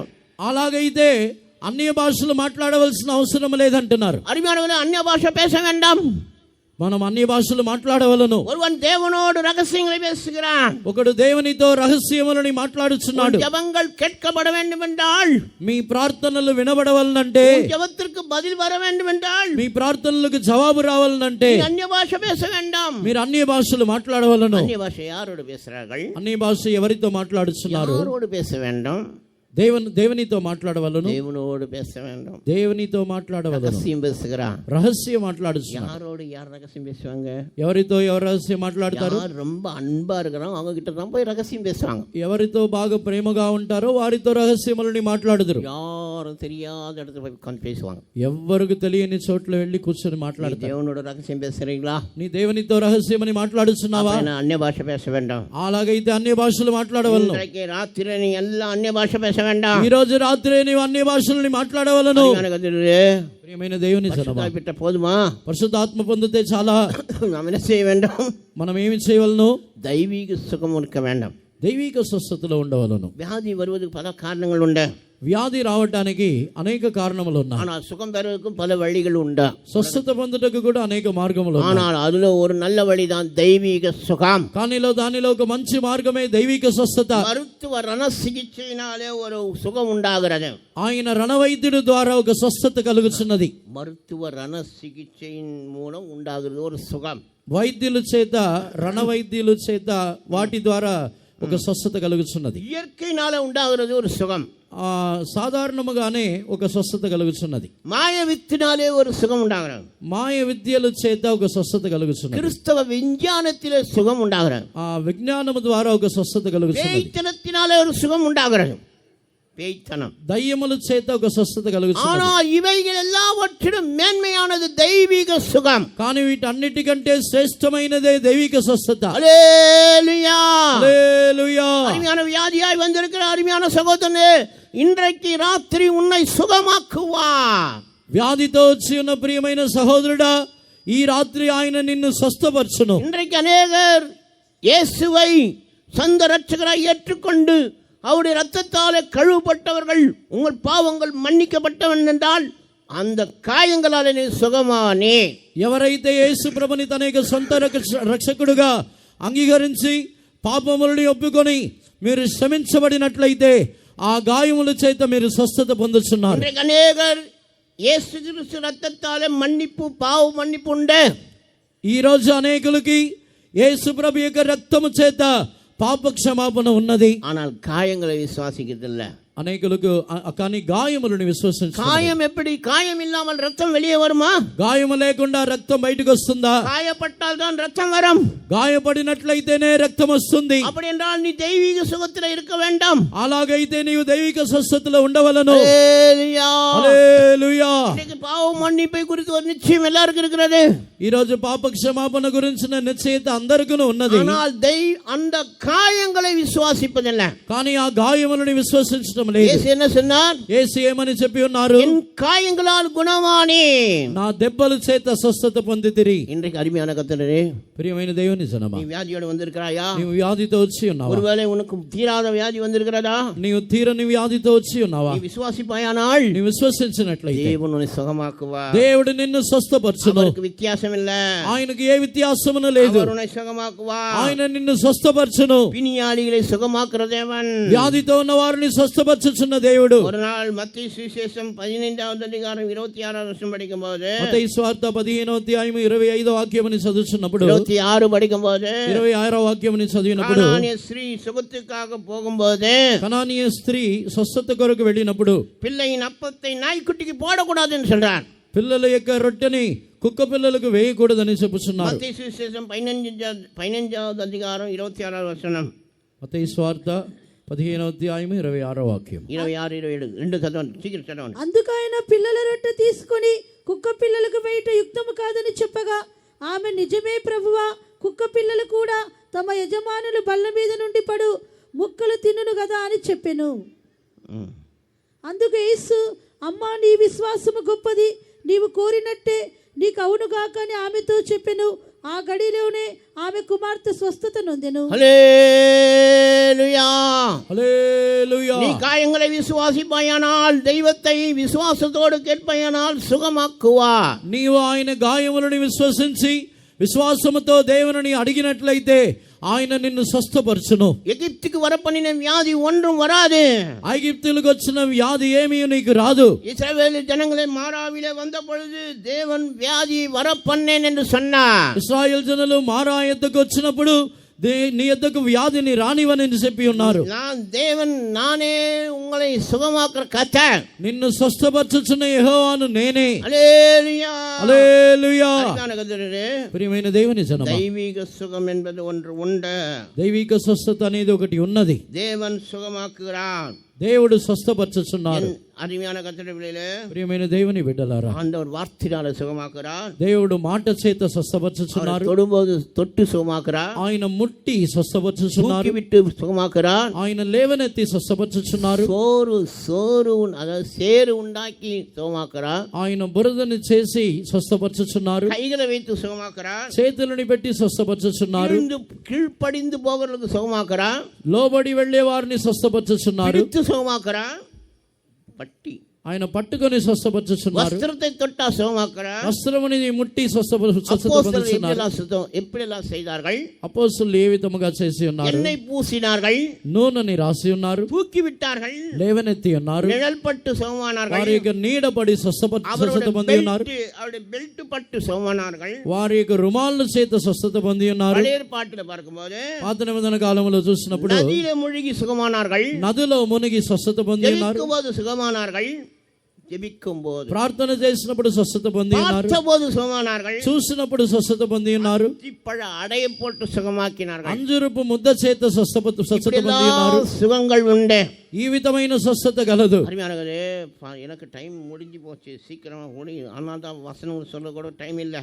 నాకు టైం అయిపోయింది, త్వరగా చెప్పాలి, అందుకే వాక్యములు చెప్పడానికి టైం లేదు. அருமையான கதைகளே, ప్రియమైన దేవుని జనమా, நாம் எப்படி இருக்க வேண்டாம்? మనం ఏ విధముగా ఉండవాలి? அருமையான தெய்வீக சுகத்தில் இருந்தால் போதுமா? దైవిక స్వస్థతలో ఉంటే చాలా. வேறுபாட்டின் ஜீவி இருக்க வேண்டாம். ప్రత్యేకమైన జీవితం ఉండాలి. அப்போஸ்தலர் 2வது அதிகாரம் 42 படிக்கும்போது అపోస్తలులు 2వ అధ్యాయము 42వ వాక్యములో చదివి பேதுரு என்ன சொல்கிறார்? పేతురు ఏమని చెప్పుచున్నాడు? படியுங்கள். వీరు అపోస్తలుల బోధయందును அப்போஸ்தல போதையந்து సహవాసమందును சகவாசமந்து రొట్టె విరుచుట ఎందును ரொட்ட விரிச்சிட்டு ప్రార్థన చేయుట ఎందును பிரார்த்தனை செய்யிட்டு ఎడతెగకయుండిరి. இடத்துக்கு கொண்டறி. அப்புறம் என்ன சொல்றாரு? తర్వాత ఏమని చెప్పి ఉన్నారు? మూర్ఖులైన ఈ తలముర వారికి వేరై రక్షణ పొందించడం. పడి అరివాన కట్టబడిలే. ప్రియమైన ఇంకను దేవుని అనేక జనమా, విధమైన మాటలతో సాక్ష్యం ఇచ్చి మీరు మూర్ఖులకు ఈ తరం వారికి వేరై రక్షణ పొందుడని వారిని హెచ్చరించెను. రక్షిப்பு எப்படி வருகிறது? రక్షణ ఏ విధముగా వచ్చుచున్నది? நீ வேறுப்பு விரிய வேண்டாம், నీవు ప్రత్యేకముగా రావాలను. அறிவான கதையிலே ప్రియమైన దేవుని జనమా, இன்னைக்கு எப்படி இருக்குதுன்னா, ఇప్పుడు ఈ రోజు ఎలా ఉందంటే, టీచర్ పయ్యனுக்கு நல்லா எக்ஸாம் வச்சு பாஸ் ஆயிட்டான். టీచర్ మంచిగా ఒక అబ్బాయికి ఎగ్జామ్ పెట్టి పాస్ అయిపోయాడు. பையன் பாஸ் ஆயிட்டான். అబ్బాయి పాస్ అయిపోయాడు. அம்மா அந்த டீச்சர் என்ன சொல்லுது? ఆ టీచర్ ఏమంటుంది? பையனே, ஐயா, என் ஸ்டூடெண்ட்டு, நீ போயிட்டா எனக்கு கஷ்டம், நான் தாங்க முடியாது, நீ போவாத, இங்கே அடுத்த வருஷம் கூட படின்னு சொல்லுமா. ఆ టీచర్ వచ్చి, నువ్వంటే నాకు చాలా ఇష్టం, నువ్వు ఇక్కడే ఉండిపో, నువ్వు వేరే క్లాస్కి వెళ్ళవద్దని చెప్తే కుదిరిద్దా? நீ பாஸ் ஆகிட்ட, நீ நல்லா படிக்கிற, நீ இங்கே இரு, இந்த வருஷம் இங்கே இரு, நானே உனக்கு டீச்சராக இருக்கணும் சொன்னால் ஒத்துக்கொள்வாங்களா? నువ్వు పాస్ అయిపోయా, బాగా చదువుతున్నావు, నువ్వు ఇక్కడే ఉండు, నేను నీకు టీచర్గా ఉంటానని చెప్తే ఒప్పుకుంటారా? டீச்சர் ஒத்துக்கொள்ள மாட்டாங்க, టీచర్ ఒప్పుకోరు, அந்த பிரின்சிபல் ஒத்துக்கொள்ள மாட்டாரு, ఆ ప్రిన్సిపల్ ఒప్పుకోరు, தகப்பனும் தாயும் ஒத்துக்கொள்ள மாட்டார்கள். తల్లిదండ్రులు ఒప్పుకోరు. இன்றைக்கு அநேகர் அப்படித்தான் இருக்கிறார்கள். ఈరోజు అనేకులు అలాగే ఉన్నారు. சத்தியம் தெரியும், సత్యము తెలుసు, உபதேசம் தெரியும், ఉపదేశము తెలుసు, ஆனா வேறுபாட்டின் ஜீவியத்துல பிரிந்து வர முடியவில்லை. కానీ ప్రత్యేకమైన జీవితంలో విడిపోయి రావటం లేదు. அது காரணம் என்ன? కారణం ఏంటి? அதான் பையன் அந்த ஸ்டூடெண்ட்டை பார்த்து நீ போவாத, நீ என் கூடயே இரு, நானே உனக்கு கற்றுக் கொடுக்குறேன், இன்டர்மீடியட் கிளாஸ் கூட நான் நடத்திக்கிறேன், డిగ్రీ క్లాస్ కూడా నానే ఉనకు சொல்லிக் கொடுக்க சொன்னா ஒத்துக்கொள்வீங்களா? స్టూడెంట్ని చూసి టీచర్ నేనే నీకు ఇంటర్మీడియట్ నేర్పిస్తాను, డిగ్రీ కూడా నేనే నేర్పిస్తానని చెప్తే ఒప్పుకుంటారా? உடனே அவனை அங்கிருந்து எடுத்து வேற காலேஜுக்கு அனுப்பிடுவார்கள். వెంటనే అక్కడి నుంచి తీసి వేరే కాలేజీకి పంపిస్తారు. அருமையான சபையே, அருமையான ஜனமே, நீ உன்னை சபையை விட்டு நீ வேறு பிரிந்து அப்போஸ்தலர் ஐக்கியத்துக்கு வாருங்கள். ప్రియమైన సంఘమా, ప్రియమైన జనమా, మీ సంఘముని విడిచి అపోస్తలిక ఐక్యతలో మీరు ప్రత్యేకమై రండి. பழைய ஏற்பாட்டு காலத்தில் ஆரோன் முறைமையின்படி ஊழியம் இருந்தன. పాత నిబంధన కాలంలో అహరోను యొక్క క్రమము చెప్పిన సేవ ఉన్నది. அந்த ஊழியத்திலே பூர்ணம் இல்லை, ఆ సేవలో సంపూర్ణత లేదు. ஆகையால் தான் தேவன் மெல்கிசேதேக்கின் முறைமையின்படி ஒரு ஊழியத்தை ஆரம்பித்தார். అందుకే దేవుడు మెల్కిసెదెకు యొక్క క్రమము చెప్పిన సేవని ప్రారంభించి ఉన్నారు. அந்த மெல்கிசேதேக்கு யார் என்றால், ఆ మెల్కిసెదెకు ఎవరంటే அவர் வம்ச வரலாறு இல்லாதவர், వారు వంశావళి లేనివారు, அவர் துவக்கமும் முடிவு இல்லாதவர், ఆయన ఆదియు అంతము లేనివారు. ప్రియమైన దేవుని జనమా, அவர் வீட்டை போய் 7வது அதிகாரத்தை படியுங்கள். வீட்டில் போய் படிங்க எல்லாரும். ఇంటికి వెళ్ళి హెబ్రీయులకు రాసిన పత్రిక 7వ అధ్యాయముని చదవండి. இன்றைக்கு அநேகர் என்ன செய்கிறார்கள்? ఈరోజు అనేకులు ఏం చేస్తున్నారు? அதாவது ஒரு சபையை நடத்த வேண்டும் என்றால், ఒక సంఘముని నడిపించాలంటే அவர்கள் எல்லாவற்றை விட்டு வர வேண்டாம். వారు అన్నిటిని వదిలేసి రావాలి. அவர்கள் விவாகம் பண்ணியிருந்தாலும் அந்த மனைவியெல்லாம் விட்டு வர வேண்டாம். వారు వివాహం చేసినా చేయకపోయినా వాటిని వదిలేసి, భార్యని వదిలేసి రావాలి. விவாகம் பண்ணாதவர்களுக்கு இப்போ விவாகத்தை தேவன் தான் அழைக்கிறார். சிலர் கேட்கிறார், மனிதன் இணைத்த தெய்வம் இணைத்தது மனிதன் பிரிக்கலாமா? కొందరు అడుగుతున్నారు, దేవుడు జతపరిచిన వాటిని నరుడు వేరు చేయొచ్చా? யார் பிரிக்கிறது? தேவன் தானே பிரித்து ஊழித்து கலைக்கிறதே. దేవుడే కదా వేరు చేసి ఆయన సేవకు తీసుకుని వస్తున్నారు. சிலருக்கு சத்தியம் தெரியாது, உபதேசம் தெரியாது. కొంతమందికి సత్యము తెలియదు, ఉపదేశము తెలియదు. ஆனால் சொல்ல டைம் இல்லை, இன்னும் கொஞ்ச நேரத்தில் முடிக்க வேண்டாம், ఇంకా కొంచెం సేపులో మేము ముగించాలి. அருமையான கதைகளே, ప్రియమైన దేవుని జనమా, பழைய ஏற்பாட்டு காலத்தில், పాత నిబంధన కాలంలో, அருமையான பழைய ஏற்பாட்டு காலத்தில் அந்த ஊழியம் பூர்ணமாகவில்லை. పాత నిబంధన కాలం యొక్క సేవ సంపూర్ణత చెందలేదు. ஆகையால் தேவன் மெல்கிசேதேக்கின் படி ஒரு பூர்ணமான ஊழியத்தை ஸ்தாபித்தார். అందుకే మెల్కిసెదెకు యొక్క క్రమము చెప్పిన ఒక సేవని స్థాపించి நாம் லூக்கா சுவிசேஷம் 10வது அதிகாரம் படிக்கும் பொழுது, లూకాసు వార్త 10వ అధ్యాయములో చదివినప్పుడు 31வது வசனம் நினைக்கிறேன், 33 நினைக்கிறேன், படிங்க அங்க படிங்க. అయితే ఒక సమరయుడు ప్రయాణమైపోవచ్చు, అతడు పడి ఉన్న చోటికి వచ్చి అతనిని చూచి అతని మీద జాలిపడి దగ్గరికి పోయి నూనెయు ద్రాక్షారసమును పోసి అతని గాయములను కట్టి తన వాహనము మీద ఎక్కించి ఒక పూట కూళ్ళవాని ఇంటికి తీసుకుని పోయి అతని పరామర్శించెను. మరునాడు అతడు 2 దేనారములు తీసి ఆ పూట కూళ్ళవానికి ఇచ్చి, ఇతని పరామర్శించుము, నీవు ఇంకేమైనా ఖర్చు చేసినడలా నేను మరలా వచ్చినప్పుడు అది నీకు తీర్చేదనని అతనితో చెప్పిపోయాను. அருமையானவர்களே, நல்ல சமாரியன் யார்? ఈ మంచి సమరుడు ఎవరు? அவன் தான் கர்த்தராகிய இயேசு கிறிஸ்து. ఆయనే ప్రభు అయిన యేసుక్రీస్తు. இவன் எருசலேமிலிருந்து எரிகோவுக்கு போய்விட்டான். ఇతడు యెరూషలేము నుండి ఎరిగోకు వెళ్ళుచున్న త్రోవలో ఉన్నాడు. திருடன் கையிலே அகப்பட்டான். దొంగల చేతిలో పట్టబడి ఉన్నాడు. இவனை காயப்படுத்தினான். ఇతన్ని గాయపరిచి ఉన్నారు. இவன் குற்றுவாய் கிடக்கிறான். ఇతడు కొర ప్రాణముతో ఉన్నాడు. ஆனால் அவனுடைய வாகனத்தை ஏற்றுக்கொண்டு తన యొక్క సొంత వాహనములో ఎక్కించుకొని எண்ணெய் ஊற்றி అతనికి నూనె పోసి காயங்களை கட்டி గాయములను కట్టి சத்திரத்தில் கொண்டு போய் விடுகிறான். పుట్టకూలవానికి ఇంటికి తీసుకుని వెళ్ళుచున్నాడు. ప్రియమైన దేవుని జనమా, ஒரு மனுஷன் காயப்பட்டால் விட்டு விடுகிற தேவன் அல்ல நம்முடைய தேவன். ఒక వ్యక్తి గాయపరచబడినప్పుడు వదిలివేయించిన దేవుడు మన దేవుడు కాదు. అనాదియాయి విడిచిన దేవుడు అల్ల. దేవుడు మనల్ని అనాథులుగా విడిచిపెట్టించిన దేవుడు కాదు. அவனை பூர்ணப்படுத்தி கர்த்தர் சீயோன்ல கொண்டு போய் சேர்க்க வேண்டும். అతనిని సంపూర్ణపరిచి సీయోన్లో చేర్చవలెను. యేసు சீக்கிரம் வர போகிறார். యేసు ప్రభు త్వరగా రానయ్యున్నారు. அப்படிப்பட்டவர் எப்படி இருக்க வேண்டும்? అటువంటి వారు ఎలాగా ఉండవలెను? సత్రకారన్ எப்படி இருப்பான்? ఆ పుట్టకూలవాని ఇంటివాడు ఏ విధముగా ఉండవలెను? புதிய ஏற்பாட்டு ஊழியக்காரன். అతడే క్రొత్త నిబంధన సేవకుడు. புதிய ஏற்பாட்டு ஊழியக்காரருடைய தகுதிகள் என்ன? క్రొత్త నిబంధన సేవకుల యొక్క అర్హతలేంటి? அவன் பரிசுத்த ஆவி பெற வேண்டும், అతడు పరిశుద్ధాత్మ పొందుకొనవలెను, அவன் அழைக்கப்பட்டவனா இருக்க வேண்டும், అతడు పిలువబడి ఉండాలి, அவன் అனுப்பப்பட்டவனா இருக்க வேண்டும், అతడు పంపబడి ఉండాలి, அவன் மாம்சத்தின்படி ஒருவர் அறியக்கூடாது, అతడు శరీర రీతిగా ఎవరిని ఎరగకుండా ఉండవాలి, விசுவாச ஜீவியம் செய்ய வேண்டும், విశ్వాస జీవితముని చేయాలి, பரிசுத்தமாய் ஜீவிக்க வேண்டும், పరిశుద్ధముగా జీవించవలెను, பிரதிஷ்டையா இருக்க வேண்டும், ప్రతిష్టగా ఉండవలెను. அறிவான கதிலே இந்த சத்திரக்காரன் உங்க வீட்டிலே உங்களுடைய சபையில் இருக்கிறார்களா? ఈ పూటకులవాని ఇంటి గలవాడు మీ సంఘములో ఉన్నారా? பரிசுத்த ஆவி பெற்றார்களா? పరిశుద్ధాత్మ పొంది ఉన్నారా? அழைக்கப்பட்டார்களா? పిలువబడి ఉన్నారా? அனுப்பப்பட்டார்களா? పంపబడి ఉన్నారా? அவர் மாம்சத்தின்படி ஒருவரை அறியாமல் இருக்கிறார்களா?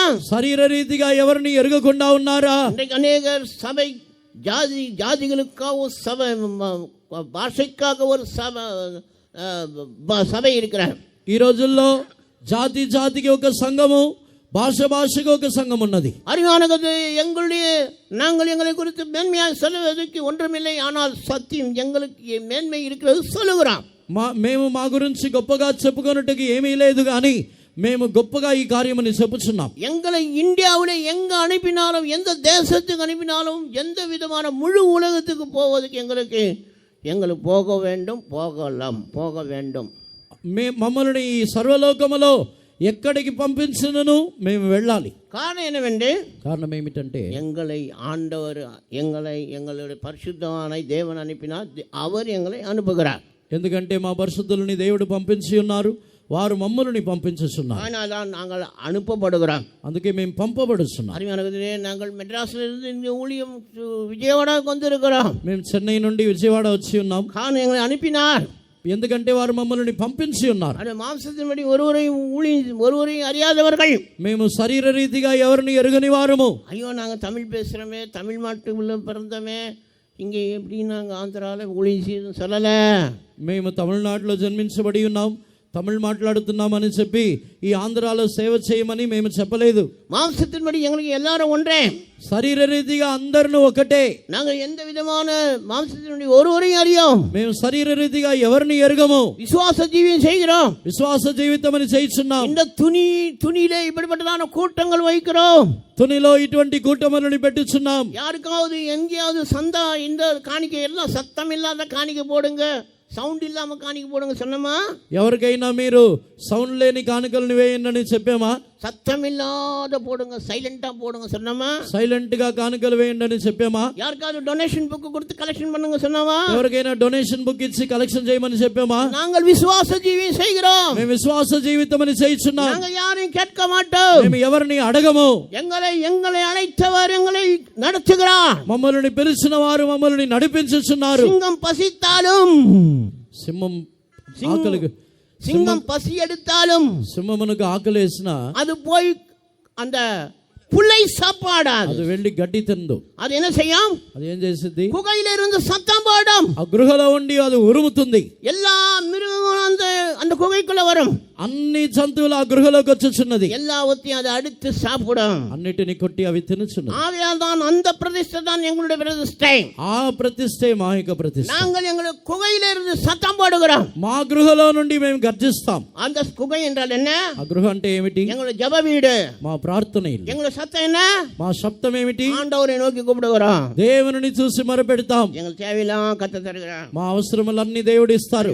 லூக்கா சுவிசேஷத்துல 14:26 பிரகாரம் அந்த சத்திரத்தக்காரர்கள், లూకాసు వార్త 14:26 బట్టి ఆ పూట కూడా தேவன் என்ன செஞ்சார்? దేవుడు ఏం చేసి நல்ல சமாரியன் என்ன செஞ்சார்? మంచి సమరుడు ఏం చేసి ఉన్నారు? 2 காசு கொடுத்தார், 2 దీనారములు ఇచ్చి, ஒன்று கிருபை, ஒன்று சத்தியம். ఒకటి కృపయు సత్యం. அந்த సత్యத்தினால நான் ஊழியம் செய்கிறோம், ఆ సత్యముతో సేవ చేయుచున్నాం, அந்த கிருபினால ஊழியம் செய்கிறோம். కృపతో సేవ చేయుచున్నాం. அருமையானவர்களே, ప్రియమైన దేవుని జనమా, அருமையான கர்த்தர்களே, ప్రియమైన దేవుని జనమా, நீங்கள் అరుமையான இயேசு சீக்கிரம் வர போகிறார். యేసు త్వరగా రానయ్యున్నాడు. அந்த அருமையான உண்ட ஊழியக்காரர் யார் என்று சொன்னால், ఈ ప్రియమైన సేవకులు ఎవరంటే இவர்களுக்கு இப்படிப்பட்ட தகுதிகள் 7 தகுதிகள் இருக்க வேண்டாம். ఇటువంటి 7 విధములైన అర్హతలు ఉండవు. அவர் எல்லாவற்றையும் விட வேண்டும், అతడు అన్నిటిని వదిలేసి రావాలను. இன்றைக்கு இங்கே பேசுகிறோம், நாளைக்கு எங்க அனுப்பினாலும் போக வேண்டாம். ఈ రోజు ఇక్కడ మాట్లాడుచున్నాం, రేపు ఎక్కడికి పంపించినా మేము వెళ్ళాలి, நாங்க இங்க போக மாட்டோம் சொல்லக்கூடாது. వెళ్ళమని మేము చెప్పకూడదు. இந்த இடத்துல தான் இருப்பேன் சொல்லக்கூடாது. ఈ చోట్లోనే ఉంటామని చెప్పకూడదు. அதுதான் என்னோட அழைப்பு, అదే మా పిలుపు, அதுதான் எங்களை பெருச, అదే మా ప్రతిష్ట, அதுதான் மெல்கிசேதேக்கின் ஊழியம், అదే మెల్కిసెదెకు యొక్క సేవ. அருமையான கர்த்தரே, எங்கள் இயேசு எங்களுக்கு முன்மாதிரியா இருந்தார். మా యేసు మాకు మాదిరిగా ఉన్నారు. அருமையான கர்த்தரே, ప్రియమైన దేవుని జనమా, இந்த இயேசு சீக்கிரம் வருகிறார். యేసు త్వరగా రాని அவர் சியோனை கட்டி மகிமையில வெளிப்படுவார். ఆయన సియోనుని కట్టి మహిమలో ప్రత్యక్షమగును. அந்த மகிமையான அந்த இயேசுவை வருகி போக வேண்டும் என்றால், ఆ మహిమ గల యేసు ప్రభు యొక్క రాకడలో ఎత్తబడవాలంటే, அந்த எருசலேம் வேலை முடிந்தால் சியோனும் வேலை முடியும். యెరూషలేము యొక్క పని ముగించబడినప్పుడు సియోను యొక్క పని కూడా ముగించబడుతుంది. எருசலேம் முடிந்தால் சியோனின் வேலை முடியும். యెరూషలేము ముగించబడినప్పుడు సియోను యొక్క పని కూడా ముగించబడుతుంది. அந்த இயேசு கிறிஸ்து வரும்போது, యేసు ప్రభు వచ్చినప్పుడు நாம் எடுத்துக்கொள்ளப்பட வேண்டும் என்றால், మనం ఎత్తబడవాలంటే உங்களை நடத்தக்கூடியதான ஊழியக்காரர் நல்ல பிரதிஷ்டை உள்ளவர்களாக இருக்க வேண்டாம். మిమ్మల్ని నడిపించే సేవకులు మంచి ప్రతిష్ట గల వారై ఉండవాలి. அவர்கள் உங்களை கத்துடி வரைக்கும் ஆயத்தப்படுத்துவார்கள். వారు మిమ్మల్ని ప్రభు యొక్క రాకడ కొరకు ஒரு సిద్ధపరుస్తారు. சின்ன காரியத்தை சொல்லி முடிக்க வேண்டாம். ఒక చిన్న విషయం అని చెప్పి ముగిస్తాను. இயேசு கிறிஸ்து பிறந்தார். యేసు ప్రభు జన్మించబడి ఉన్నారు. அங்கே அந்த சாஸ்திரிகள் என்று சொல்கிறார்கள். అక్కడ జ్ఞానులు శాస్త్రులు అని చెప్పుచున్నారు. படித்தவர்கள், వారు చదువుకున్నవారు, பெரிய மேதாவிகள், వారు వారు జ్ఞానం గలవారు. வானத்தில் இருக்கிற நட்சத்திரத்தை கண்டு இயேசு பிறந்தார் என்று சொல்கிறார்கள். ఆకాశములో ఉన్న నక్షత్రముని చూసి యేసు ప్రభు జన్మించబడి ఉన్నారని చెప్పుచున్నారు. இந்த நட்சத்திரத்தை கண்டோம், யூதருக்கு ராஜாவாய் ஒருவர் பிறந்தார் என்று சொல்கிறார்கள். మేము ఆ నక్షత్రముని చూసి ఉన్నాము, యూదులకు రాజు అయిన వారు జన్మించబడి ఉన్నారు. கிழக்கிலே ஒரு நட்சத்திரத்தை கண்டோம், తూర్పులో ఆయన నక్షత్రముని చూసి ఉన్నాం. இயேசு எங்கே பிறப்பார்? యేసు ఎక్కడ జన్మించబడును? அரண்மனையில.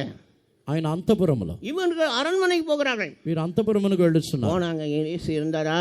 వెళ్తే యేసు అక్కడ ఉన్నారా? இல்ல. లేరు. எங்க பிறந்தார்? ఎక్కడ జన్మించబడి ఉన్నారు? மாட்டு தொழுவத்தில் கிடத்திருந்தார்கள். ఆయన పశువుల యొక్క పాకలు ఆయన పరులు పెట్టి ఉన్నారు. அநேகர் என்ன செய்கிறார்கள்? ఈరోజు అనేకులను ఏం చేసి, இயேசு எங்க பிறந்தார்? மாட்டு தொழுவத்தில். எங்க பிறந்தார்? மாட்டு தொழுவத்தில். எங்க பைபிள்ல எழுதிக்கிட்டா மாட்டு தொழுவத்தில் பிறந்தாருன்னு? యేసు ప్రభు జన్మించబడినది ఎక్కడ అని బైబిల్లో ఎక్కడ రాయబడి ఉన్నదా? పశువుల పాకలో జన్మించబడి ఉన్నారని? இல்லை, కాదు. அவர் சத்திரத்திலும் இடமில்லாதனால மாட்டு தொழுவத்தில் கிடத்தி இருந்தார்கள். ఆయనకు ఛత్రములో కూడా చోటు లేకపోయినందున ఆ పశువుల పాకలో పరుణ పెట్టి ఉన్నారు. அந்த இயேசுவை தேடி அரண்மனைக்கு போனார்கள். ఆ యేసుని వెతుక్కుంటూ వారు అంతఃపురమునకు వెళ్ళి ఉన్నారు. இயேசுவை பார்க்க முடியல, యేసుని చూడలేరు. ஆனால் அந்த నక్షత్రం என்ன செய்தது? ఆ నక్షత్రం ఏం చేసింది? இயேசு இருக்கும் வரைக்கும் அவர்களை வழி நடத்தினது. యేసు ప్రభు ఉన్న చోటు వరకు వారిని నడిపించి ఉన్నది. அவர்கள் சாஸ்திரிகள், వారు శాస్త్రులు, ஞானம் இருக்கிறது, వారు జ్ఞానులు. பெரிய சபை, பெரிய பெரிய அரண்மனை பார்த்து போனார்கள். వారు గొప్ప గొప్ప అంతఃపురముని చూడటానికి వెళ్ళారు. కానీ యేసు பிறப்பிலே தாழ்மை உள்ளவர். ఆయన జన్మించటంలో తగ్గింపు గలవారు. அவர் மாட்டு தொழுவத்தில், யாராவது இங்க இருக்கிறவங்க மாட்டு தொழுவத்தில் பிறந்தீங்களா? அவங்க அம்மா பெற்ற பிறகு மாட்டு தொழுவத்தை கடத்தி இருக்கிறார்களா? మీ ఇక్కడ ఉన్నవారు ఎవరైనా మీరు జన్మించబడిన తర్వాత పశువుల పాకలో వెళ్ళి మిమ్మల్ని పండబెట్టారా? இடம் இல்லை, எங்க இடம் இல்லைன்னு படுக்க வச்சாங்களா? ఎక్కడ చోటు లేదని చెప్పి అక్కడ పడుకోబెట్టారా? பாருங்க, உன்னைய என்னை ரட்சிப்பதற்கு நம்முடைய ரட்சகராகிய இயேசு கிறிஸ்துவுடைய பிறப்பை பாருங்கள். నిన్ను నన్ను రక్షించిన నిమిత్తము మన యొక్క రక్షకుడైన యేసు ప్రభు యొక్క జన్మించబడటం అని చూడండి. இவர்கள் சாஸ்திரிகள், వీరు శాస్త్రులు. இவர் வழி தெரியல, దారి తెలియలేదు. இயேசு தெரியல, இயேசு தெரியல. இயேசு எங்க இருக்கிறார் தெரியல, యేసు ఎక్కడ ఉన్నారో తెలియలేదు. நட்சத்திரத்தை பார்த்து போன பிறகு, నక్షత్రం అని చూసి వెళ్ళిన తర్వాత, பிள்ளை இருக்கும் வரைக்கும், ఆ బిడ్డ ఉన్న చోటు వరకు நட்சத்திரம் வழி நடந்தது. ఆ నక్షత్రం వారిని నడిపించి. ప్రియమైన దేవుని సన్నిధిలో கர்த்தருடைய வழியில் உன்னை எடுத்துக்கொள்ள போக வேண்டும் என்றால், ప్రభు యొక్క రాకడలో నువ్వు ఎత్తబడవలనంటే, உன்னை கொண்டு போய் சேர்க்க வேண்டும் என்றால், నిన్ను తీసుకుని వెళ్ళి చేర్చవలనంటే, நட்சத்திரத்தை போல இருக்கிறதான அப்போஸ்தலருடைய ஊழியத்திலே நீ அப்போஸ்தலருடைய மாதிரியே இருக்க வேண்டும். నక్షత్రముల వలె కనబడుచున్న అపోస్తలుల యొక్క మాదిరిలో నీ ఉండవలను. அவர்களுடைய வழிநடத்தில் இருக்க வேண்டும். వారు నిన్ను నడిపించుచూ ఉండాలి. அவர்கள் தான் உன்னை இயேசு வரும்போது கொண்டு போய் நிறுத்த முடியும். వారే నిన్ను యేసు ప్రభు వచ్చినప్పుడు నిన్ను తీసుకుని వెళ్ళి చేర్చగలరు. சீக்கிரம் வருகிறார். యేసు ప్రభు త్వరగా రాని ఉన్నారు. நேரம் இல்லாதனால நான் நிறைய சொல்ல வேண்டும். ராத்திரி 10 12 வரைக்கும் சொன்னா சொல்லிட்டே இருப்பேன்.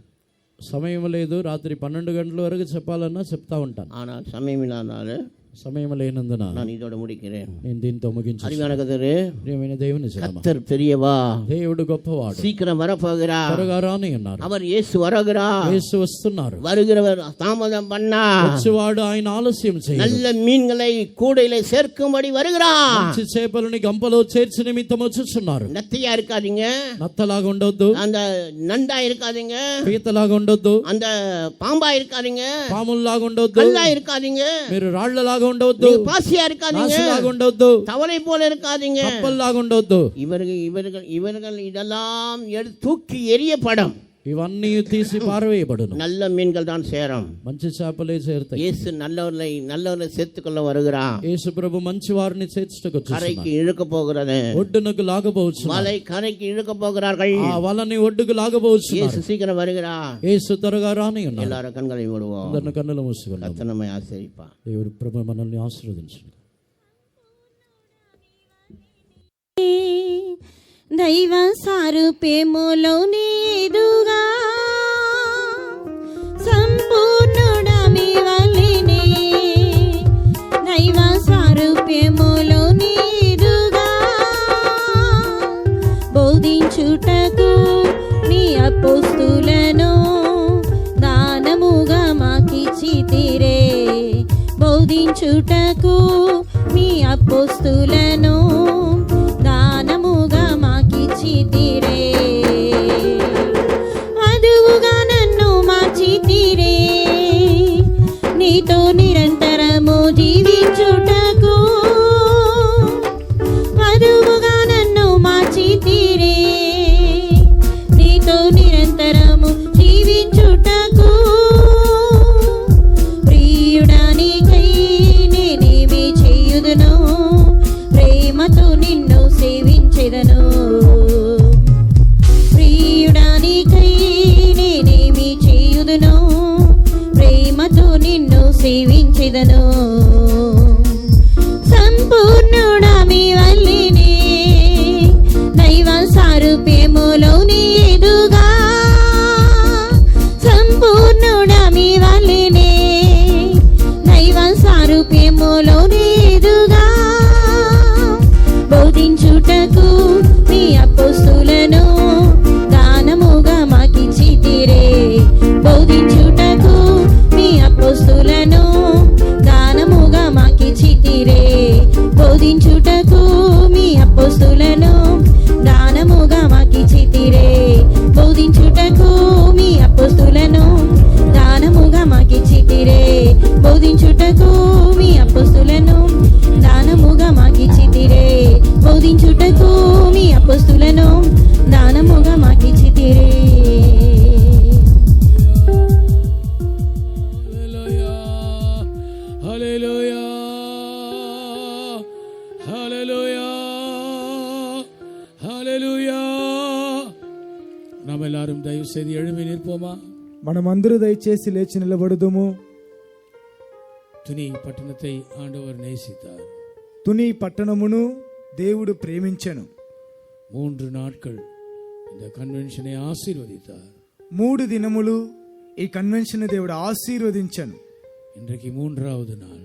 ఈ దినం 3వ దినం. இந்த கடைசி நாள். ఇది చివరి దినం. ஏராளமான ஜனங்களை ஆண்டவர் கொண்டு வந்திருக்கிறார். విస్తారమైన జన సమూహాన్ని దేవుడు తీసుకొని వచ్చాను. நம்முடைய பிரயாசங்கள் விருதாவாய் போவதில்லை. మన యొక్క ప్రయాసము వ్యర్థము కానేరదు. ஆம், இந்த ஊழியத்தின் நிமித்தமாக நாம் படுகிற பிரயாசங்களை கர்த்தர் கனப்படுத்துகிறார். ఈ సేవ నిమిత్తము మనం పడే ప్రయాసమును దేవుడు గణపరుచుచున్నాడు. இங்கே வந்திருக்கிற ஒருவரும் நீங்கள் வெட்கப்பட்டு போவதில்லை. ఇక్కడికి వచ్చిన ఏ ఒక్కరు కూడా మీరు సిగ్గునందరు. கர்த்தர் உங்களை ஆசீர்வதித்திருக்கிறார். దేవుడు మిమ్మల్ని ఆశీర్వదించి ఉన్నాడు. சிறியோரையும் பெரியோரையும் அவர் ஆசீர்வதித்திருக்கிறார். చిన్నవారిని పెద్దవారిని ఆయన ఆశీర్వదించి ఉన్నాడు. ஆசீர்வதிக்கும்படியாகவே இந்த கூட்டங்களை தந்திருக்கிறார். ఆశీర్వదించి నిమిత్తమే ఈ కూటములను దేవుడు ఇచ్చి ఉన్నాడు. உங்களை சுகமாக்கி இருக்கிறார். మిమ్మల్ని స్వస్థపరిచి ఉన్నాడు. உங்களுக்கு అద్భుతங்களை செய்திருக்கிறார். మీకు అద్భుతములు చేసి ఉన్నాడు. உங்கள் விண்ணப்பங்களை கேட்டிருக்கிறார். మీ విన్నపములను విని ఉన్నాడు. உங்கள் கண்ணீரை துடைத்திருக்கிறார். మీ కన్నీరు కన్నీళ్లు తుడిచి ఉన్నాడు. இந்த ஊழியத்தை ஆசீர்வதிக்கிறார். ఈ సేవను దేవుడు ఆశీర్వదించుచున్నాడు. குடும்பங்களை ஆசீர்வதிக்கிறார். కుటుంబములను దేవుడు ఆశీర్వదించుచున్నాడు. இந்த పట్టణத்தை ஆசீர்வதிக்கிறார். పట్టణమును దేవుడు ఆశీర్వదించుచున్నాడు. கர்த்தருக்கு நன்றி சொல்லுவோமாக. దేవునికి కృతజ్ఞతలు చెప్పండి. கர்த்தருக்கு நன்றி சொல்லுவோமாக. దేవునికి కృతజ్ఞతలు చెప్పండి. கர்த்தருக்கு நன்றி சொல்லுவோமாக. దేవునికి కృతజ్ఞతలు చెప్పండి. கர்த்தர் கொடுத்த எல்லா ஆசீர்வாதங்களுக்காக, దేవుడిచ్చిన ఆశీర్వాదములన్నిటి కొరకు, கர்த்தருடைய நாமம் உயர்த்தப்பட்டதற்காக, దేవుని నామం హెచ్చింపబడినందు కొరకు கர்த்தரை நாம் துதிப்போமாக. దేవుని మనం స్తుతించెదము. கர்த்தரை நாம் உயர்த்துவோமாக. దేవుని మనం హెచ్చించెదము. கர்த்தரை நாம் மகிமைப்படுத்துவோமாக. దేవుని మనం మహిమపరచెదము. அவர் மகிமையானவைகளை செய்கிறார். ఆయన మహిమ కలిగిన కార్యములను చేయుచున్నాడు. பெரிய காரியங்களை அவர் செய்கிறார். గొప్ప కార్యములను చేయుచున్నాడు.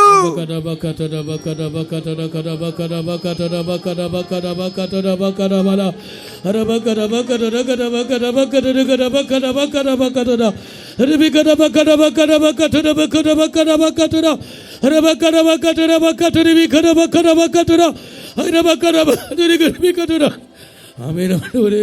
హల్లెలూయా, హల్లెలూయా. అద్భుతవంతుడు మన దేవుడు, ఆశ్చర్య కార్యములను జరిగించును. అద్భుతవంతుడు మన దేవుడు, ఆశ్చర్య కార్యములను జరిగించును. ఎవరు చేయలేని అద్భుతములు యేసయ్య మనకై చేయు నిశ్చయం.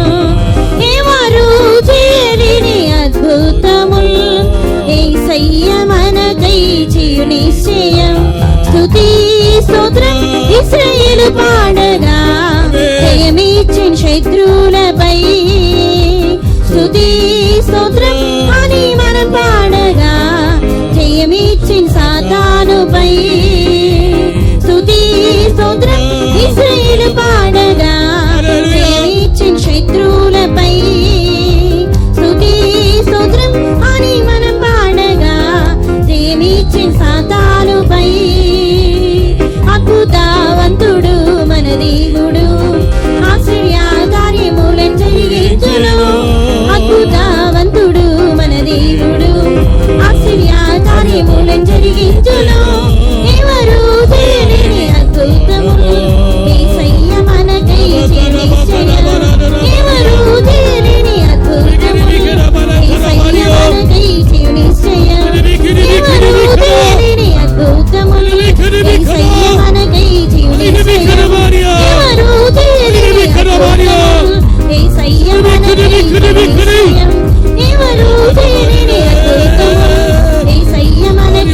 నిశ్చయం.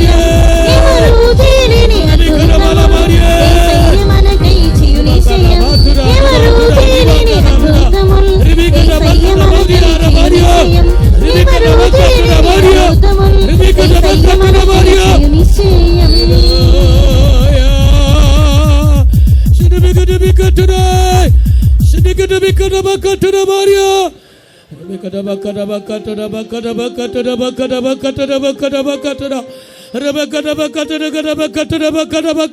మనకై చేయు నిశ్చయం.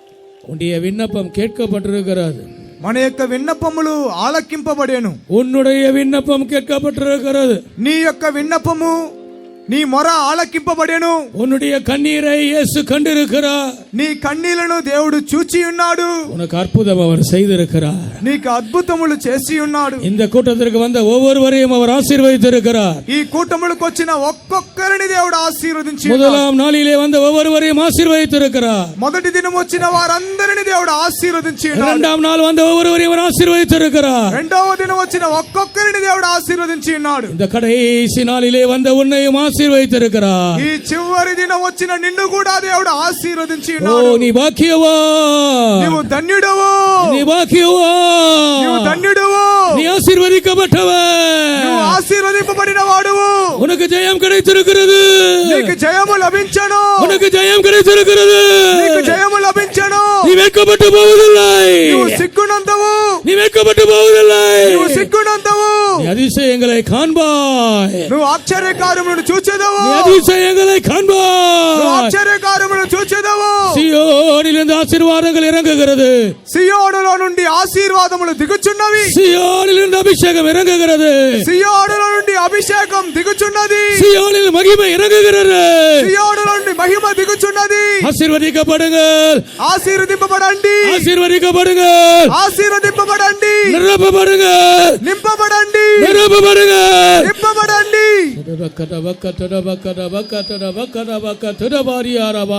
హల్లెలూయా హల్లెలూయా ఆమేన్. సియోనులో యెహోవా మహోన్నతుడు, సియోన్ పగవారు సిగ్గుపడి పోదురు. సియోనులో యెహోవా మహోన్నతుడు, సియోన్ పగవారు సిగ్గుపడి పోదురు. సియోనులో నుండి నన్ను ఆశీర్వదించి సియోనులో నన్ను చేర్చు తండ్రి. సియోనులో నుండి నన్ను ఆశీర్వదించి సియోనులో నన్ను చేర్చు తండ్రి. సియోనులో యెహోవా సర్వోన్నతుడు, సియోన్ పగవారు సిగ్గుపడి పోదురు.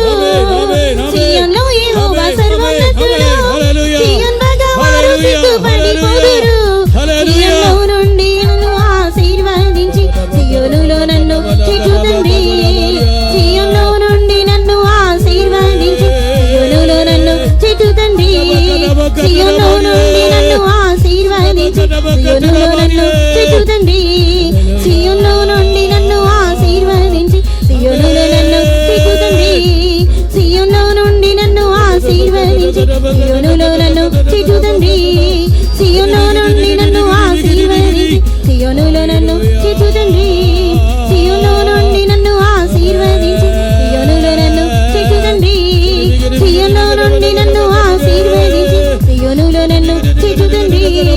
సియోనులో నుండి నన్ను ఆశీర్వదించి సియోనులో నన్ను చేర్చు తండ్రి.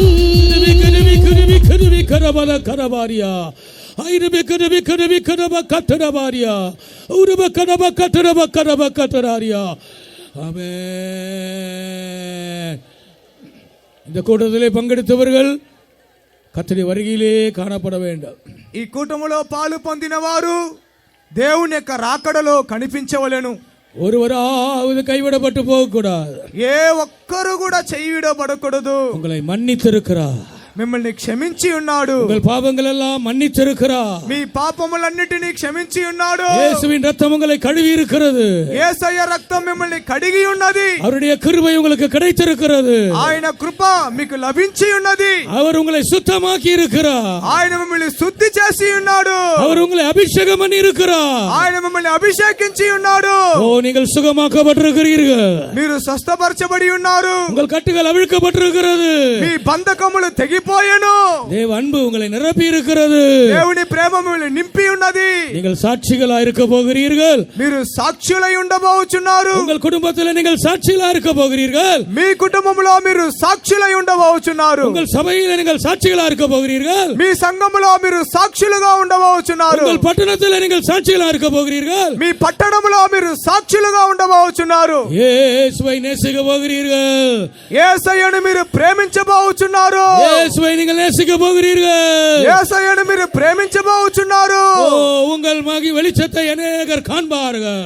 మీ యొక్క వెలుగును అనేకులు చూచుదురు. உங்கள் முகத்தில் இருக்கிற வெளிச்சத்தை அநேகர் காண்பார்கள். మీ ముఖములో ఉండే వెలుగును అనేకులు చూచుదురు. அநேகர் உங்கள் மூலமாய் ஆசீர்வதிக்கப்படுவார்கள். అనేకులు మీ ద్వారా ఆశీర్వదింపబడుదురు. நீங்கள் வருகையிலே காணப்படுவீர்கள். మీరు రాకడలో కనిపించుదురు. நீங்கள் சீயோனிலே காணப்படுவீர்கள். మీరు సియోనులో కనిపించుదురు. நீங்கள் புதிய எருசலேமிலே காணப்படுவீர்கள். మీరు నూతన యెరూషలేములో కనిపించుదురు. ஆசீர்வாதங்களை பாதுகாத்துக் கொள்ளுங்கள். ఆశీర్వాదములను కాపాడుకోండి. ஆசீர்வாதங்களை பாதுகாத்துக் கொள்ளுங்கள். ఆశీర్వాదములను కాపాడుకోండి. கிருபையை பாதுகாத்துக் கொள்ளுங்கள். కృపను కాపాడుకోండి. அபிஷேகத்தை பாதுகாத்துக் கொள்ளுங்கள். అభిషేకమును కాపాడుకోండి. தேவ அன்பை காத்துக் கொள்ளுங்கள். దేవుని ప్రేమను కాపాడుకోండి. இயேசுவின் வருகைக்காய் காத்திருங்கள். యేసయ్య రాకడ